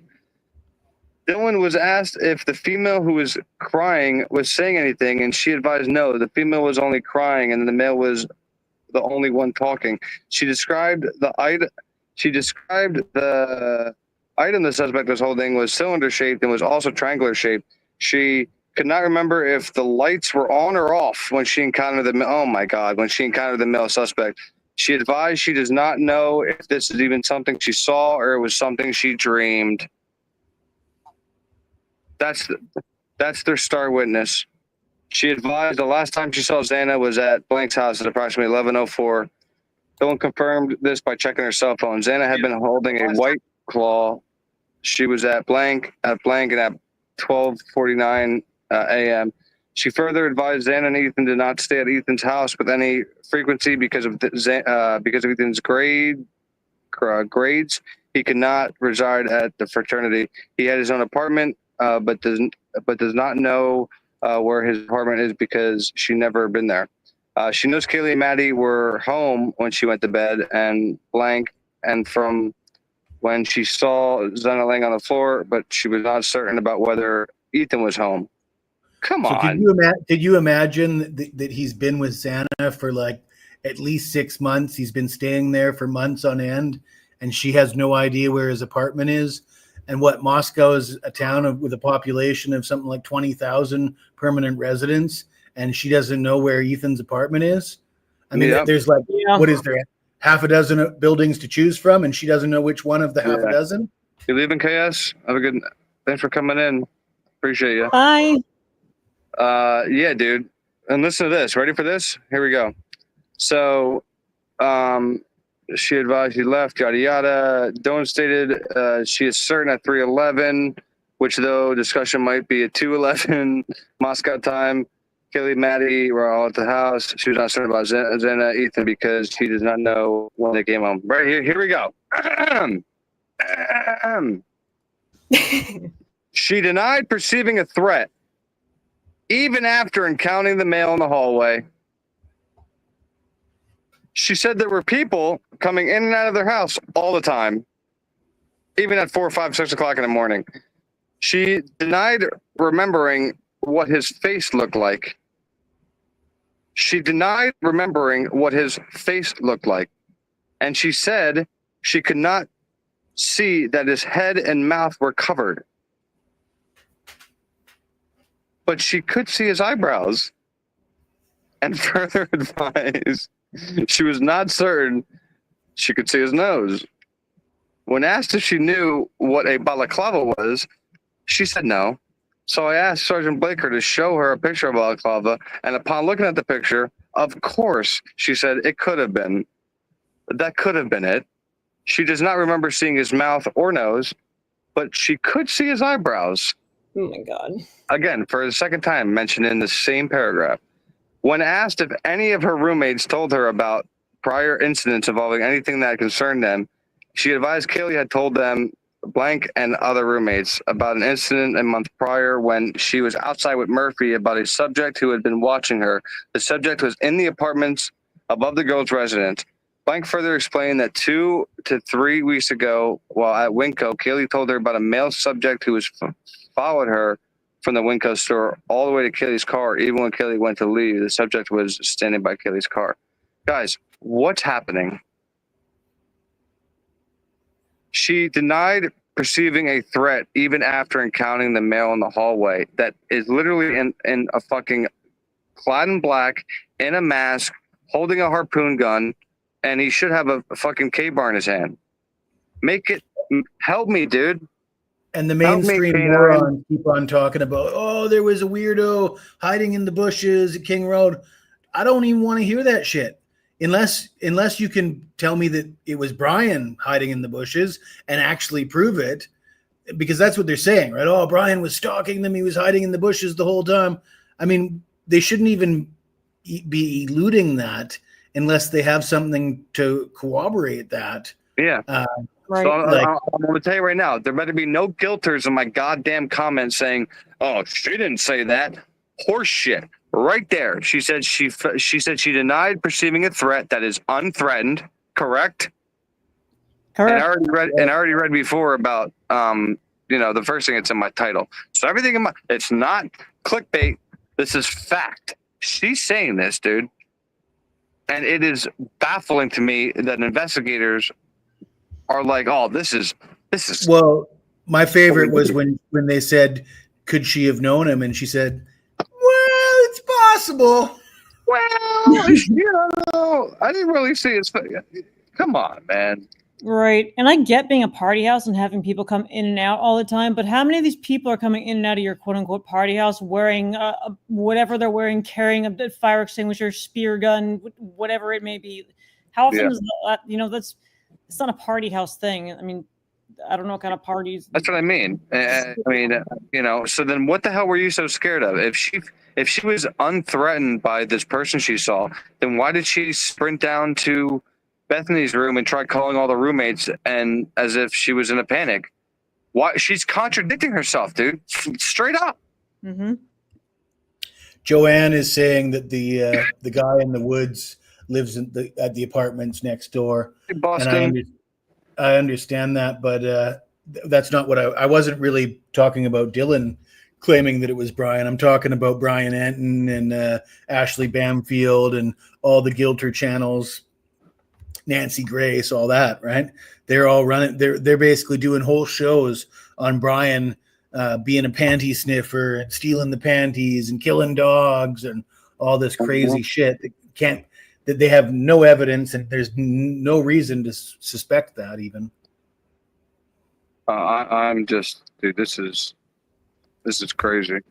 Boston in the house. What's going on? Everybody else who I've missed since I've been reading, welcome. I just kind of wanted to read up to this part for you guys because, you know, I just find it baffling that this was their star witness and now nobody can tell us that we're victim blaming. Nope. That is going out the window as of right now. Because I'm going to tell you right now, dude, if this was my daughter and my daughter was murdered and I see that somebody could have possibly called 911, I don't give a shit about all this, right? About you were drunk and all that, yada, yada, and you didn't know if it was real. Bullshit. I'm suing you and I'll see you in court. So that's why it says, is this a lawyer for Dylan? Because maybe she might not get, you know, legal action. Well, I think there might have been a lawyer sitting in on this interview, Willie. I would imagine so. Possibly. That's what I mean. So, but what I'm saying, as far as when she, you know, when justice comes for her, I think it might have to come in the form of a civil action rather than just because of how much they've already screwed this up by, you know. I thought for a while that Steve G might wake up, but if he hasn't woken up yet, he's never going to wake up. Think so, Melinda? Yeah, but what angered me about Steve G is I had some kind of faith, right, that he was coming to. But then when he got up to address the court, all that shit went completely out the window. Well, you remember that story that he told about the 911 call and Hunter being called? Yes, I do. Pry open the door. Uh-huh. You know, the only place he would have been able to get that story is from Hunter, right? That story would have had to come from Hunter. Who else could have possibly given him that information? And then to find out that it was completely false shortly thereafter, I mean, he should have woke up right then and there. But he covered for them.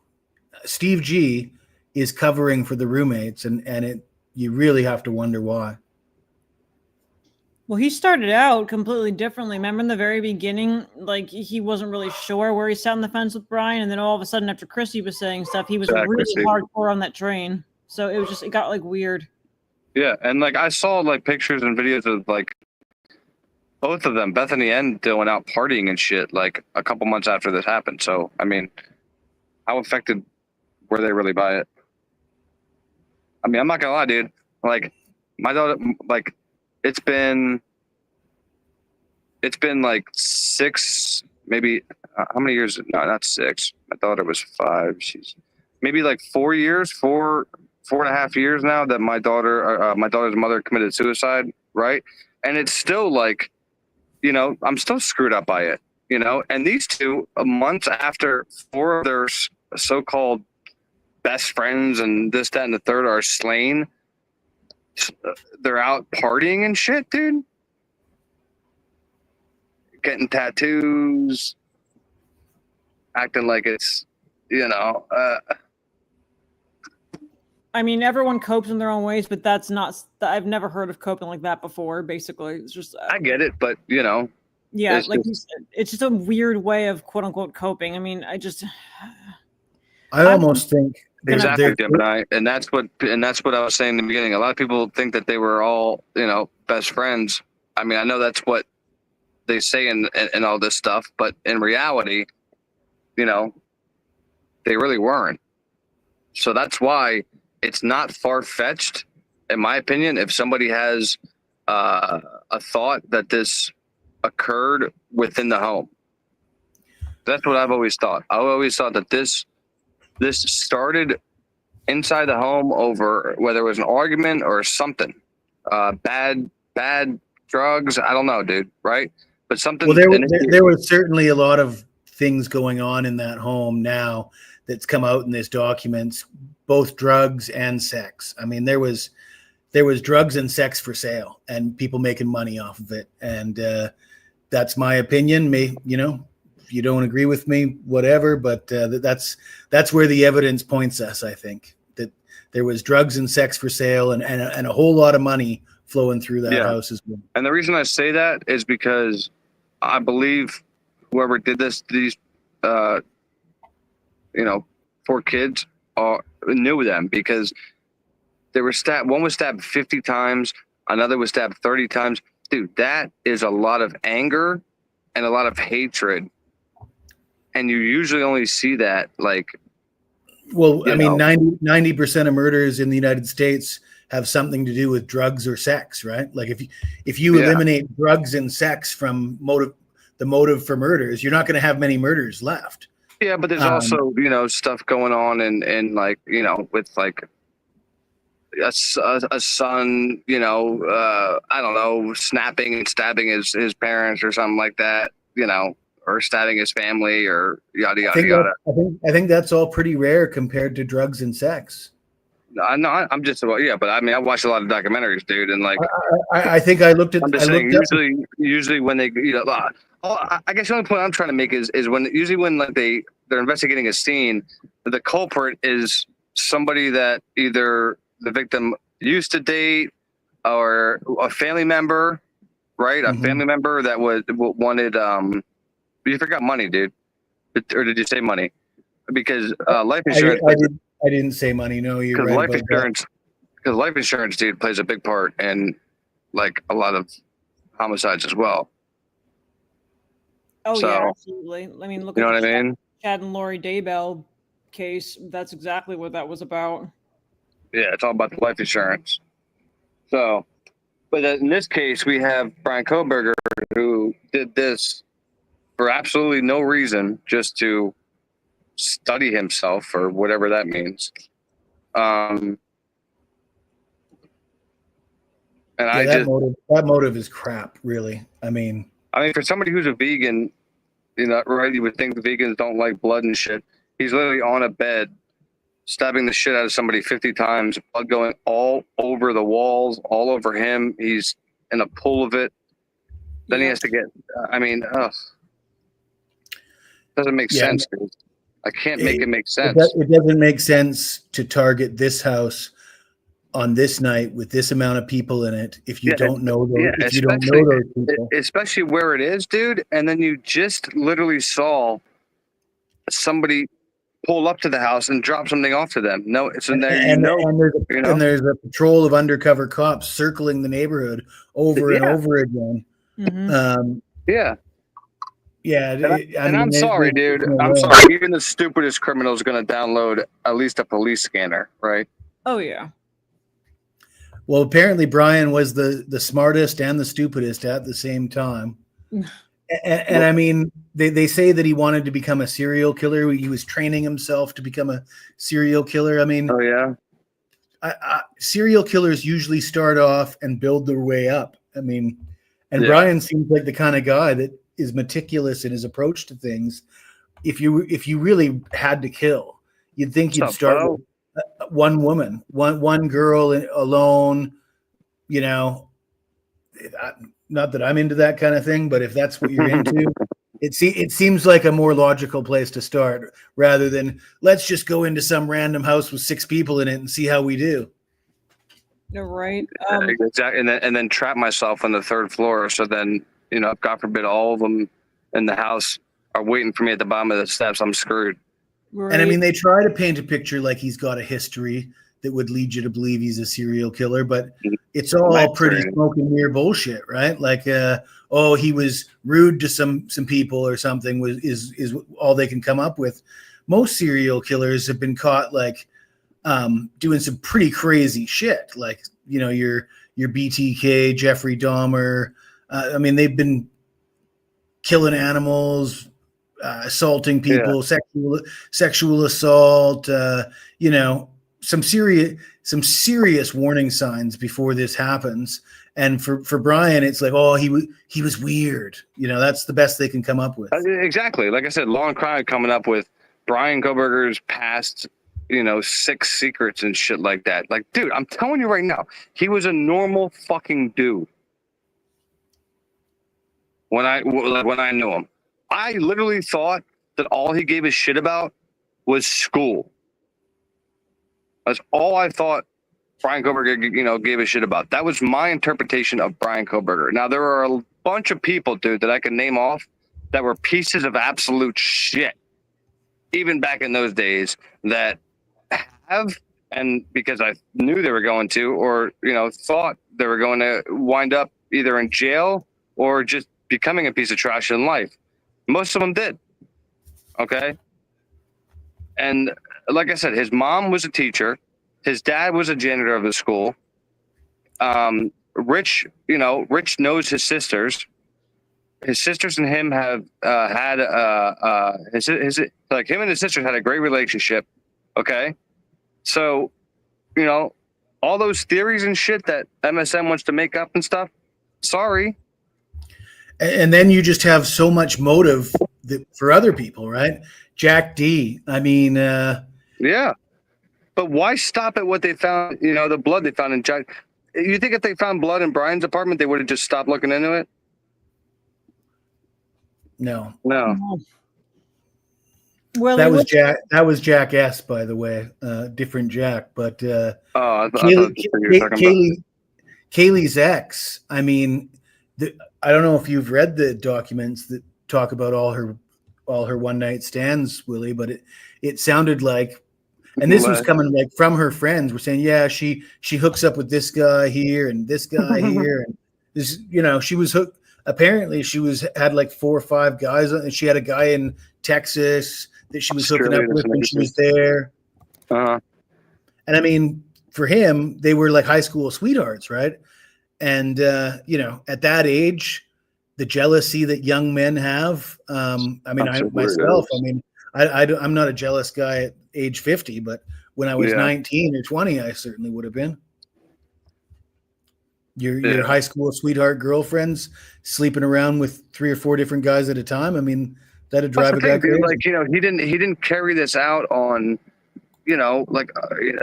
something like that, or one of his students that were pissing him off, or at least somebody in the school he was teaching at, right, or in the vicinity of where he was residing, instead of just all the way over here in the middle of the party town where all these cameras are, all these people are walking around still basically at 3, 4, 5 o'clock in the morning, and you, like you said, you have undercover cop cars driving around, and you're just like, fuck it.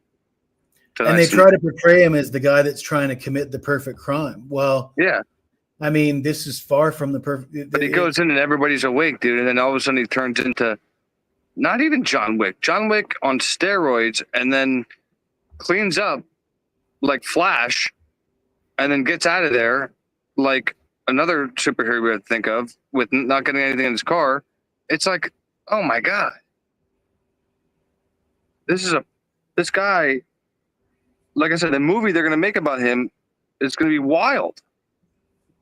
If they're going to go by what, Ellie's facts are to make this movie, for Christ's sakes, 3 minutes now.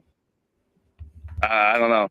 I just want to know how you think you hear a dog barking. I mean, we hear the dog barking. So right around the time she's saying that she's thinking she's hearing a dog barking, dude, if Brian is just starting these murders from that point until 4:20, that's 3 minutes, dude. That's 180 seconds.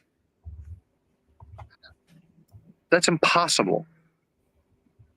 Impossible. So why did Brian it's also do that? impossible to come out with no injuries to your hands, face, or arms. You know what I mean? Like to be taking a selfie doing this Exactly. Right. 3 hours later. Yeah, and then send it to somebody so he knows that it's on the cloud.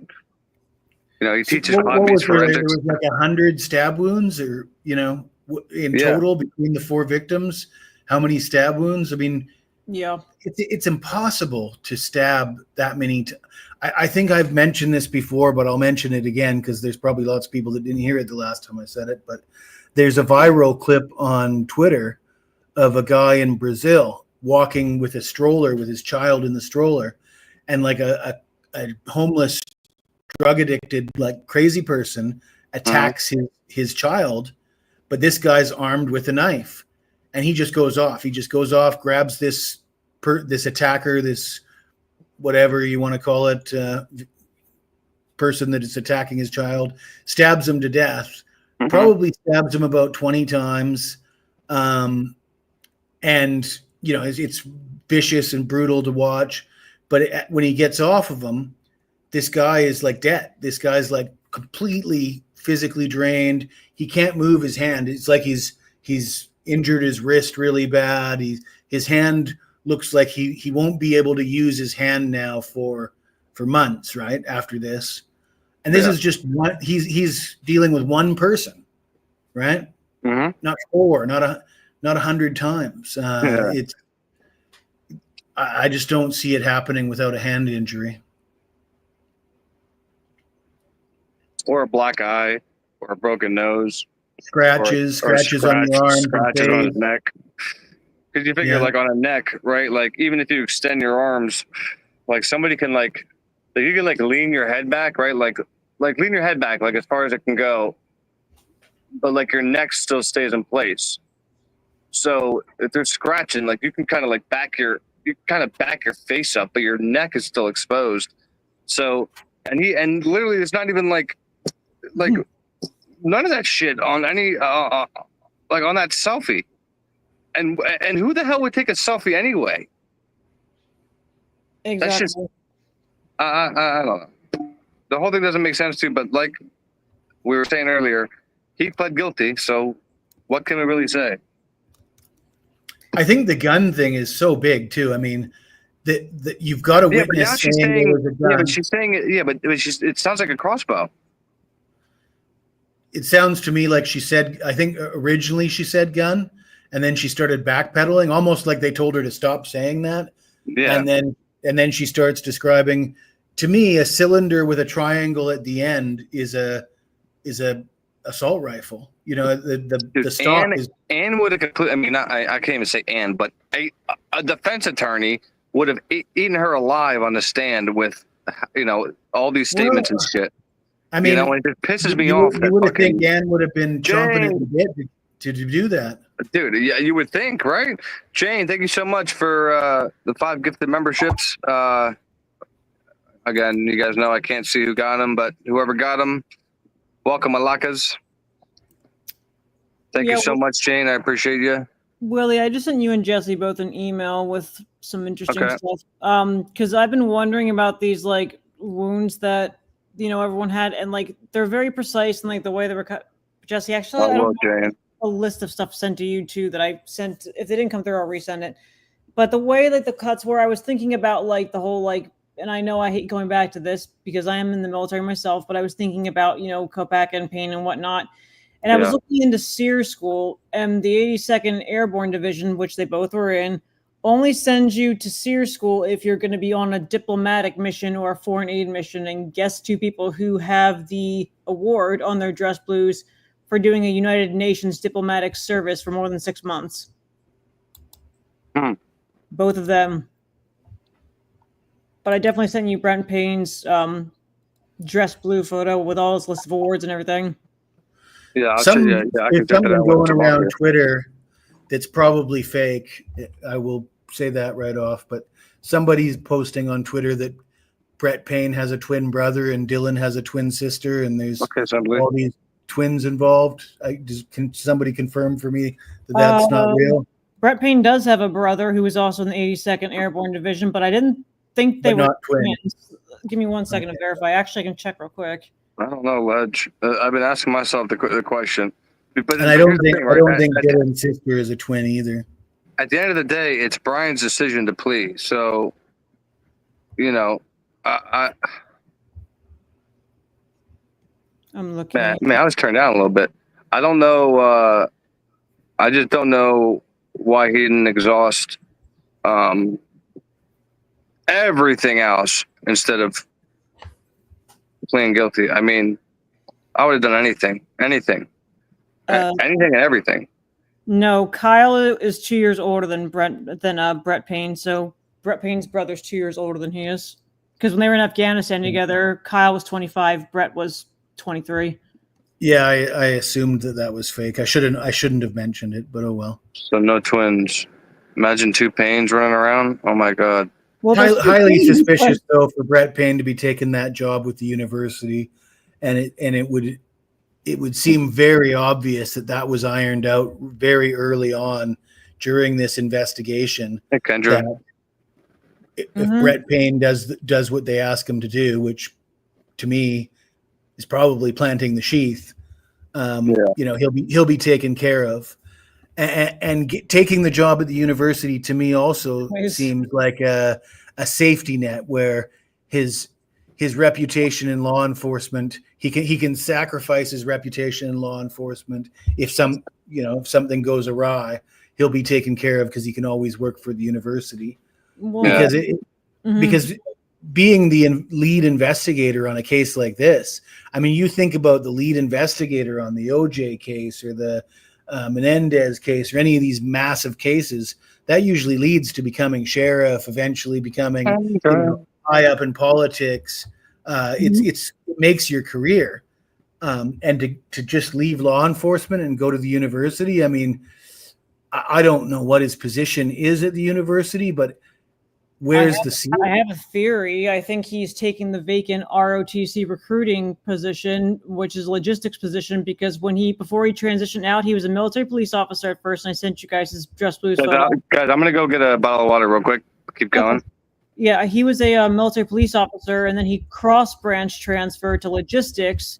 So I think in my opinion, he's taking the vacant ROTC position because on the university website, it's still listed as vacant. But if I go on to like my website where I can see any vacant, ROTC instructor positions, University of Idaho is not listed, but it's vacant on the website. What career path does that take you to though? Do people go from ROTC positions to sheriff or, so high up in politics? You have to have done an ROTC program to get a job there. So he commissioned out of there with their program. So did, and his brother did too. So, I mean, yeah, going from military police is an easy transition. He doesn't have to do much. And then from there on, he can climb the ladder as far as like a GS or a government employee position, because it's technically a federal position, even though it's an ROTC. So he's got that. I mean, he can make bank off of that, being an officer, having a degree, and then all this, and from the university. And on his LinkedIn page, he's always reposting the ROTC crap. I'm just like, maybe it's a coincidence, maybe, but I just thought that was weird. That's all. Yeah. I don't know. I'm just, so the fact that he had no experience and he was named lead investigator. Dude, he got up on that stand and he looked like a deer in headlights for a stupid little hearing. Imagine him during a trial. He would have been like, I have no idea. I thought he came across as a cocky little fucker. You think so? Well, he doesn't seem to have any problem lying. He reminds me of one of these short guys that sort of walks like his, like it's dragging on the ground. It's so big it's dragging. You know what I mean? Oh, I'd put so much money on it that he drives a lifted truck. Does he? Oh yeah. I don't know, but I'd put money on it that he does. Well, yeah, I'm looking. So, yeah, Brett Payne was a MP. Brent Kopacka was infantry. Brent Kopacka actually has the 2 cords. So on his Just Blues uniform, he's got the light blue infantryman's cord, which is his MOS, and then he's got the dark brown one on his left shoulder, which means that he was currently assigned to an infantry brigade when this was taken. So, yeah, so like the 82nd isn't just infantry people. Like I fall under the SDDC, and they have like it's mainly transportation, but we have MPs that fall underneath there. We have like Chem Corps guys. It's just like some people think because they're 82nd that automatically means they're this like Army Ranger special, but it's not that way all the time. So Lucy said, "You know his middle name." I thought I knew his middle name, but I don't remember it right now off the top of my head. I think it's Jagoff. Yeah. So say Mini-Me. Payne was an MP, yet he has no idea how to organize a set of files. Well, I mean, to be fair, when I was enlisted, my organization wasn't the best. I became an officer, and then I magically learned how to be better at paperwork. Not going to lie, but still. But yeah. It seemed like they were trying to avoid putting anything in writing in this case. I mean, was that laziness, or was that being told,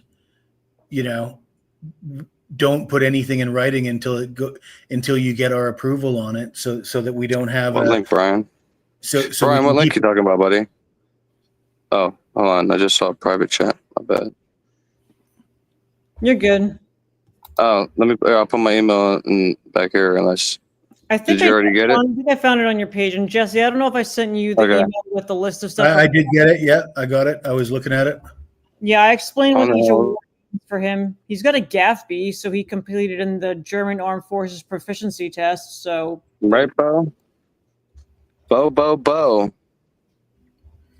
Any chance he's a spook? Who? All of them. I'm starting to get real conspiracy theory oriented. You ever check out Birdie Bombshell? Don't say that one more time, dude. You cut out a little bit. I said, have you ever checked out Birdie Bombshell? No. I can't say I have. He gets pretty into the conspiracy theories. Oh yeah. But dude, listen. Once I looked into MK Ultra and I saw like what we've done in the past and stuff, you're kind of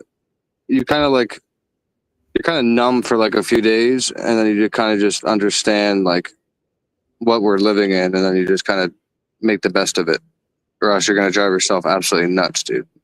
Well, and I think this case does have the potential to be quite significant as far as how crimes are investigated in the future. I mean, I don't think anybody's ever really been convicted on IGG the way that Brian was basically caught by IGG. They didn't seem to have any other evidence. And for him to plead guilty, it seems like it's setting a precedent. Like this is going to be how we're going to invest. We're going to have flimsy cases like this and charge people in the future and convict them. Which is another reason why we really need to dig and hopefully uncover something about what happened here, because that's what I mean, dude. Like, I mean, again, if they're gonna sit here and do information, which we usually have to wait kind of a while for this shit, and they're here. You know what I mean? Think about it, right? Brian Enton was the only one that had this 4 hours ago. Like now we got it, which I think is awesome. So I'll be this night, dude, in bed. I'm gonna try to find an app where like it could take a screenshot of like whatever words are screen, and then it we'll read it back to you. So I'll just sit here and fucking read it all. But there has to be an app.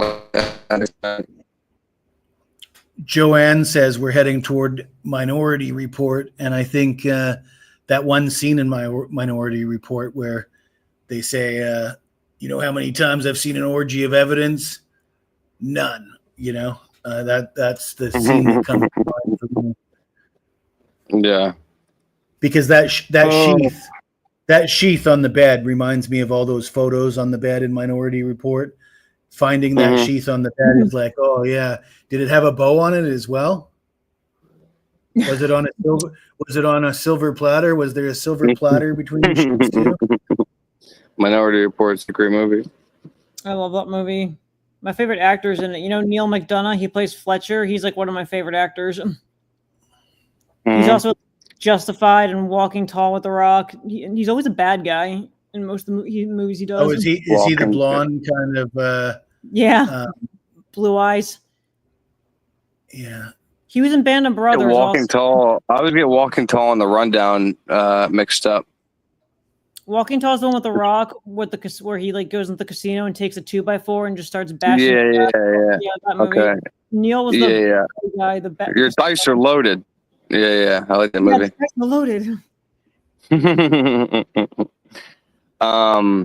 But no, The Rundown is a great movie with him and what's that other dude's name? I mean, Christopher Walken's in it too, but he's like a recovery expert, and he goes down to Africa and has to bring back the guy's son, and it's just a fantastic movie. If you haven't seen it, it's called The Rundown. Shawn Michael something? Shawn Michael What, Smith? the other actor? Yeah. But Christopher Walken's hilarious in it, dude.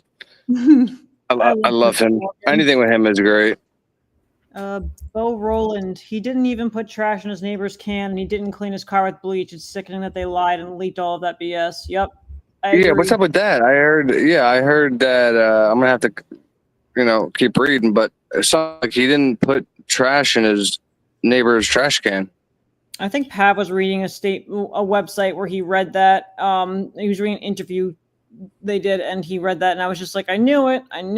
So we have to separate our trash and recycle here in Pennsylvania, and I keep explaining that to people, like, you have to separate it. So, I mean, I wouldn't want sticky soda stuff over my hands either. I mean, am I going to get gloves? No, but I'm also, that's me. I mean, maybe Brian went to put gloves on to separate his stuff so he didn't get the sticky soda all over his hands. I don't know. That's just, it's not weird to me. I don't really know Birdie, but somebody said that I was on.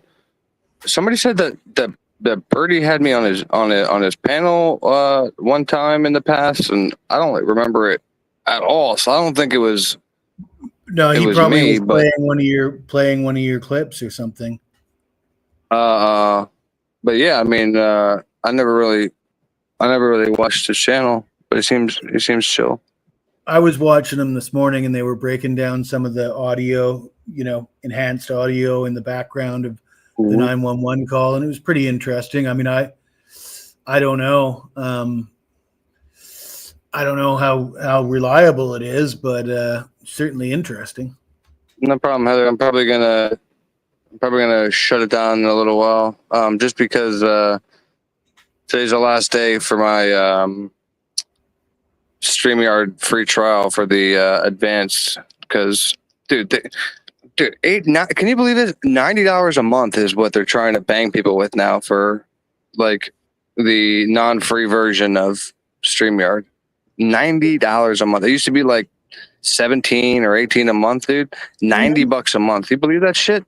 It's ridiculous, yeah. Absolutely ridiculous. And then, but then you see, like, when people try to use Restream or people try to use like other things, it's not as fluent as StreamYard. It's just, I don't know.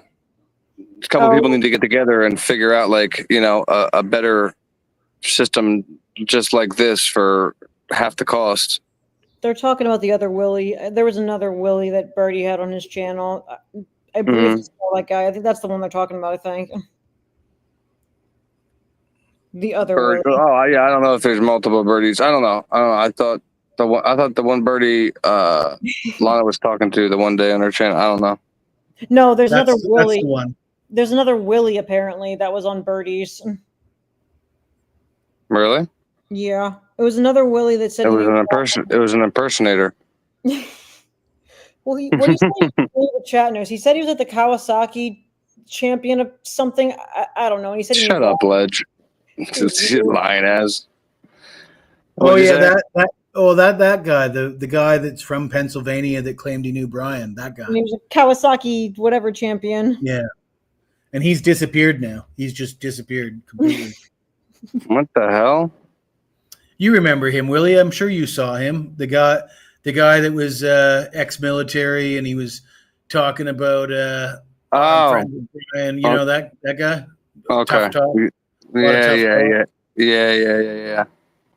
Willie with the trophies. Yeah, he did have a bunch of trophies behind him. I thought they were like little league trophies. The guy that I've never even seen in my life before, and when we looked him up, he doesn't have any ties to Pleasant Valley that I've found, but somehow knows Brian. I don't know.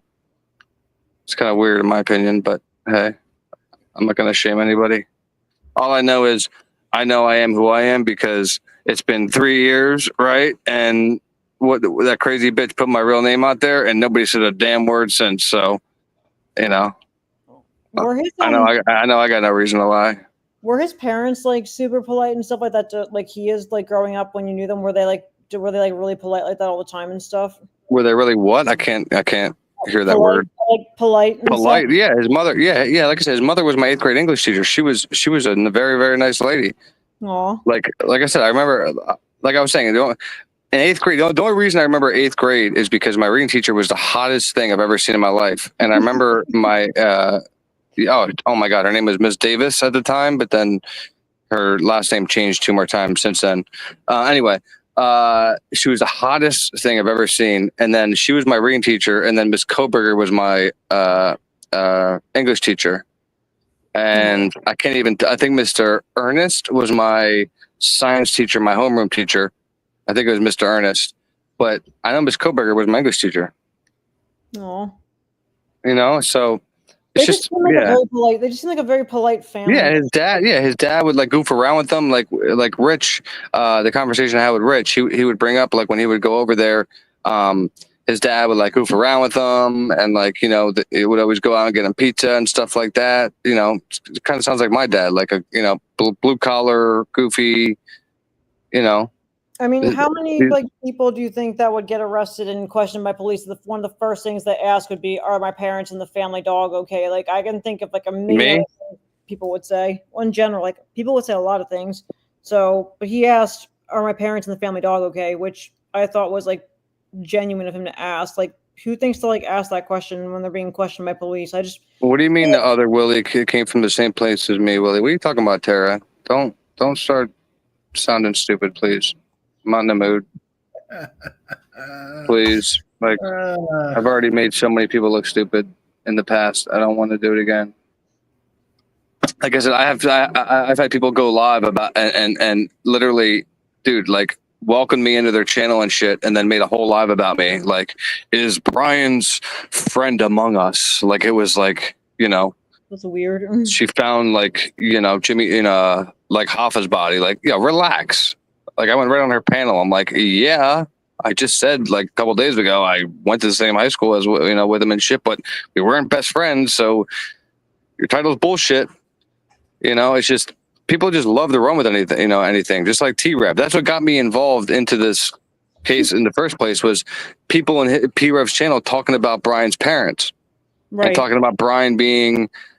Brian's mother being evil, and Brian being a cannibal, and Brian being this, and Brian being that. Hell? Oh yeah, you don't remember that? No, I don't remember those cannibal. You don't remember the one? Oh yeah, and then like I think like less than a year ago, you had what's his name, the drunk chicken over there saying that Brian was a bomb maker. Oh, yeah, I remember him saying that stuff, but I didn't. That was Howard Bloom that got him into that. You know what I mean? So it doesn't stop. Howard the drunk chicken has been wrong about everything. What are you talking about, Tara? You have no idea what you're talking about. You're sounding really dumb right now. Really dumb. Actually, yeah, no, you're not sounding dumb enough, but you're getting there. All right, it's 6 a.m. here, guys. I got to go to bed. Kids are going to wake up soon. Oh, shit, I forgot you're that far ahead of us. Yep. I've got to get some sleep. I appreciate it, man. I appreciate you coming up, and sorry, I'm be shutting this down a little bit. And I appreciate you coming up and helping me out, dude. You have no idea. No worries. No worries. Krista, I think something glitched with Krista's shit. Good night. Good morning. Good Good night, night. bro. Get some rest, dude. We'll see you tomorrow. Well, I appreciate you having me up here, Willie. That was really nice. I appreciate you coming up and having, I know a lot of people are kind of like nervous and stuff to hit the link and they think I bite or whatever, but Yeah, I'm chill, right? Yeah, you are, and I like knowing about the side of like Brian. That's like, you bring a lot to the table, talking about like his family and like the good, because there's so much like people. That's what I mean. And sometimes it's boring, right? And I get it, but sometimes the truth is boring. Well, you know what? It's the truth. That's all that matters, right? You know what I mean? Like, it's like with like ghost videos, right? People would rather watch a 3-minute ghost video and these guys just immediately go in somewhere and shit start happening. But, on the other end, the truth of the matter is they were filming for 10 hours, right? So it's like, I can provide the boring part of it, but it's at least factual and it's nothing that, you know what I mean, goes down rabbit holes or any of that shit. Yeah, like I didn't know about the cannibal crap. That's so weird. Like I don't even know why people would. He's a vegan, like to start among other things. But where do people come up with this stuff? I don't know. Well, that's what I mean. Like, he didn't like blood so much that he made his mom and dad buy all new pots and pans because he hated blood and yada yada yada. But then he decides to do this crime with a knife, which is up close and personal, knowing, you're going to hit arteries and. Yeah. And like, it doesn't compute. One thing I don't get is if allegedly the sheath was left under, Maddie's body, does that mean he just walked out of the house like this bloody knife, like dripping as he's walking? Like it just doesn't make any sense to me at all. It's just like, okay, I don't know. The whole thing's weird. I will never look at this any other way than stuff just doesn't Try add up. Ledge. Nothing adds up for me, and it bothers me, Yeah, Ledge, I can try to go a lot later, but like I said, I'm trying to kind of save my streaming hours and stuff. So, because like I said, my free trial is up. I don't know if they're going to count these hours towards my 20 that I usually like, the free 20 hours that they give you. But I'm hoping that they don't. So we'll see. Meg, thank you so much. And I know I saw Lucy, but she might have left. So thank you so much, Meg, for sticking around and modding. Thank you again, Willie. I'm going to head out, but thanks for having me. Yeah, thank you for coming up. I really appreciate it. And anytime you want to hit the link, don't be afraid. No, you have a good night and have a good Saturday night and weekend if I don't see you. You too. I'll see you on the YouTube street somewhere. Later. Later. Roll motherfucking Tide, Bo. What was that running back's name? Bo Scarborough. Dude, I loved Bo Scarborough. I'll never, you're welcome forever, dude. Your name is Bo. You're an Alabama fan. Like, ugh. It's okay, Christy. That's what the replay crew's for. Hi, Janet. I mean, usually I'm only live for UC for like an hour and a half, so I stayed live a little longer because I got another ice pack. Got another ice pack under my phone right now. Hey, that's okay, Ledge. I don't got a problem with LSU. As long as you're not an Auburn fan, I don't care. Auburn fans are the lowest piece of scum on this earth. Except War Damn Eagle. She gets a pass because I don't know why. I have a soft spot for War. Email public Willie. Yeah, it's if you go to my channel, here, I'll just put it in chat. Hold on. There, this is my channel email. It should let me drop it. So special thanks to Witchy for $2 super chat, Brian for gifting a membership, Leslie for $5 super sticker, Moto Man came in clutch with 10 gifted memberships. Thank you so much, buddy. Audrey with a $5 super sticker, Moto Man with a $10 super chat, and then Motorman again with a $5 super chat, and Crime Solver with a $1.99 super chat. Jane gifting 5 memberships, and then Jane going back to back with another 5 memberships. So I think that puts us well over 100 in, like I said, about a week, which, like I said, in my eyes is a little army. So you know, you just keep going up from there. I appreciate everybody so much. You guys have no idea. Like I said, I just see so many once you like watch videos about learning different things about YouTube, you see how many other people are struggling with their channels and stuff. And I'm blessed because you guys have been overly helpful, and yeah, it really helps so much. And Dago and Annie and everybody that puts in their help to, because I'm not perfect, and you guys know that I don't pretend to be perfect, because half the time I don't really know what the hell I'm doing on here. But as long as I can figure it out enough to get it up and get us together and have us talking. Moon, thank you so much. You didn't have to do that. I was about to end this. Thank you so much, Moon. Hope you have a great night. But yeah, so I'll see. I think I forget who I saw, but somebody will be live later, or they're probably live now. So I'll see you guys on the YouTube streets. And yep. So thanks again. If you haven't yet caught the clip I clipped out of the interview with Rich, I made a video, about an 8-minute video. Probably just gonna clip out little by little of little segments that I find that are important, and kind of leave out the talk about us growing up together and stuff like that. Really doesn't mean anything about me and Rich. So, but they goes live right now. Cool. I got.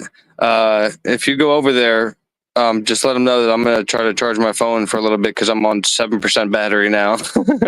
I'm on 7%, so I'm gonna try to charge my phone and come over. So if anybody can just let them know for me that I'm not ducking. I gotta charge my phone. So, all right, guys. God bless you guys. Have a great Saturday night. I don't think I'll be able to go live later, because I'm an old man. So, yeah, I'll probably try to go live sometime tomorrow.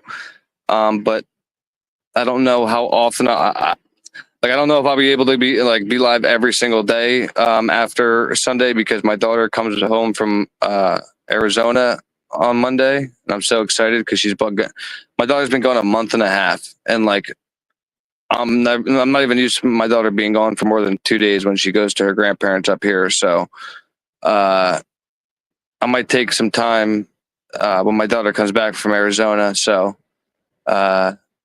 yeah, but again, if you haven't yet, hit the like on the way out, and yep, see you guys around. Appreciate y'all. Have a good one. Hey, word amigo. I said that, but then what did I say? I said I have a soft spot for you, so don't even fucking start. All right, love you guys. See ya.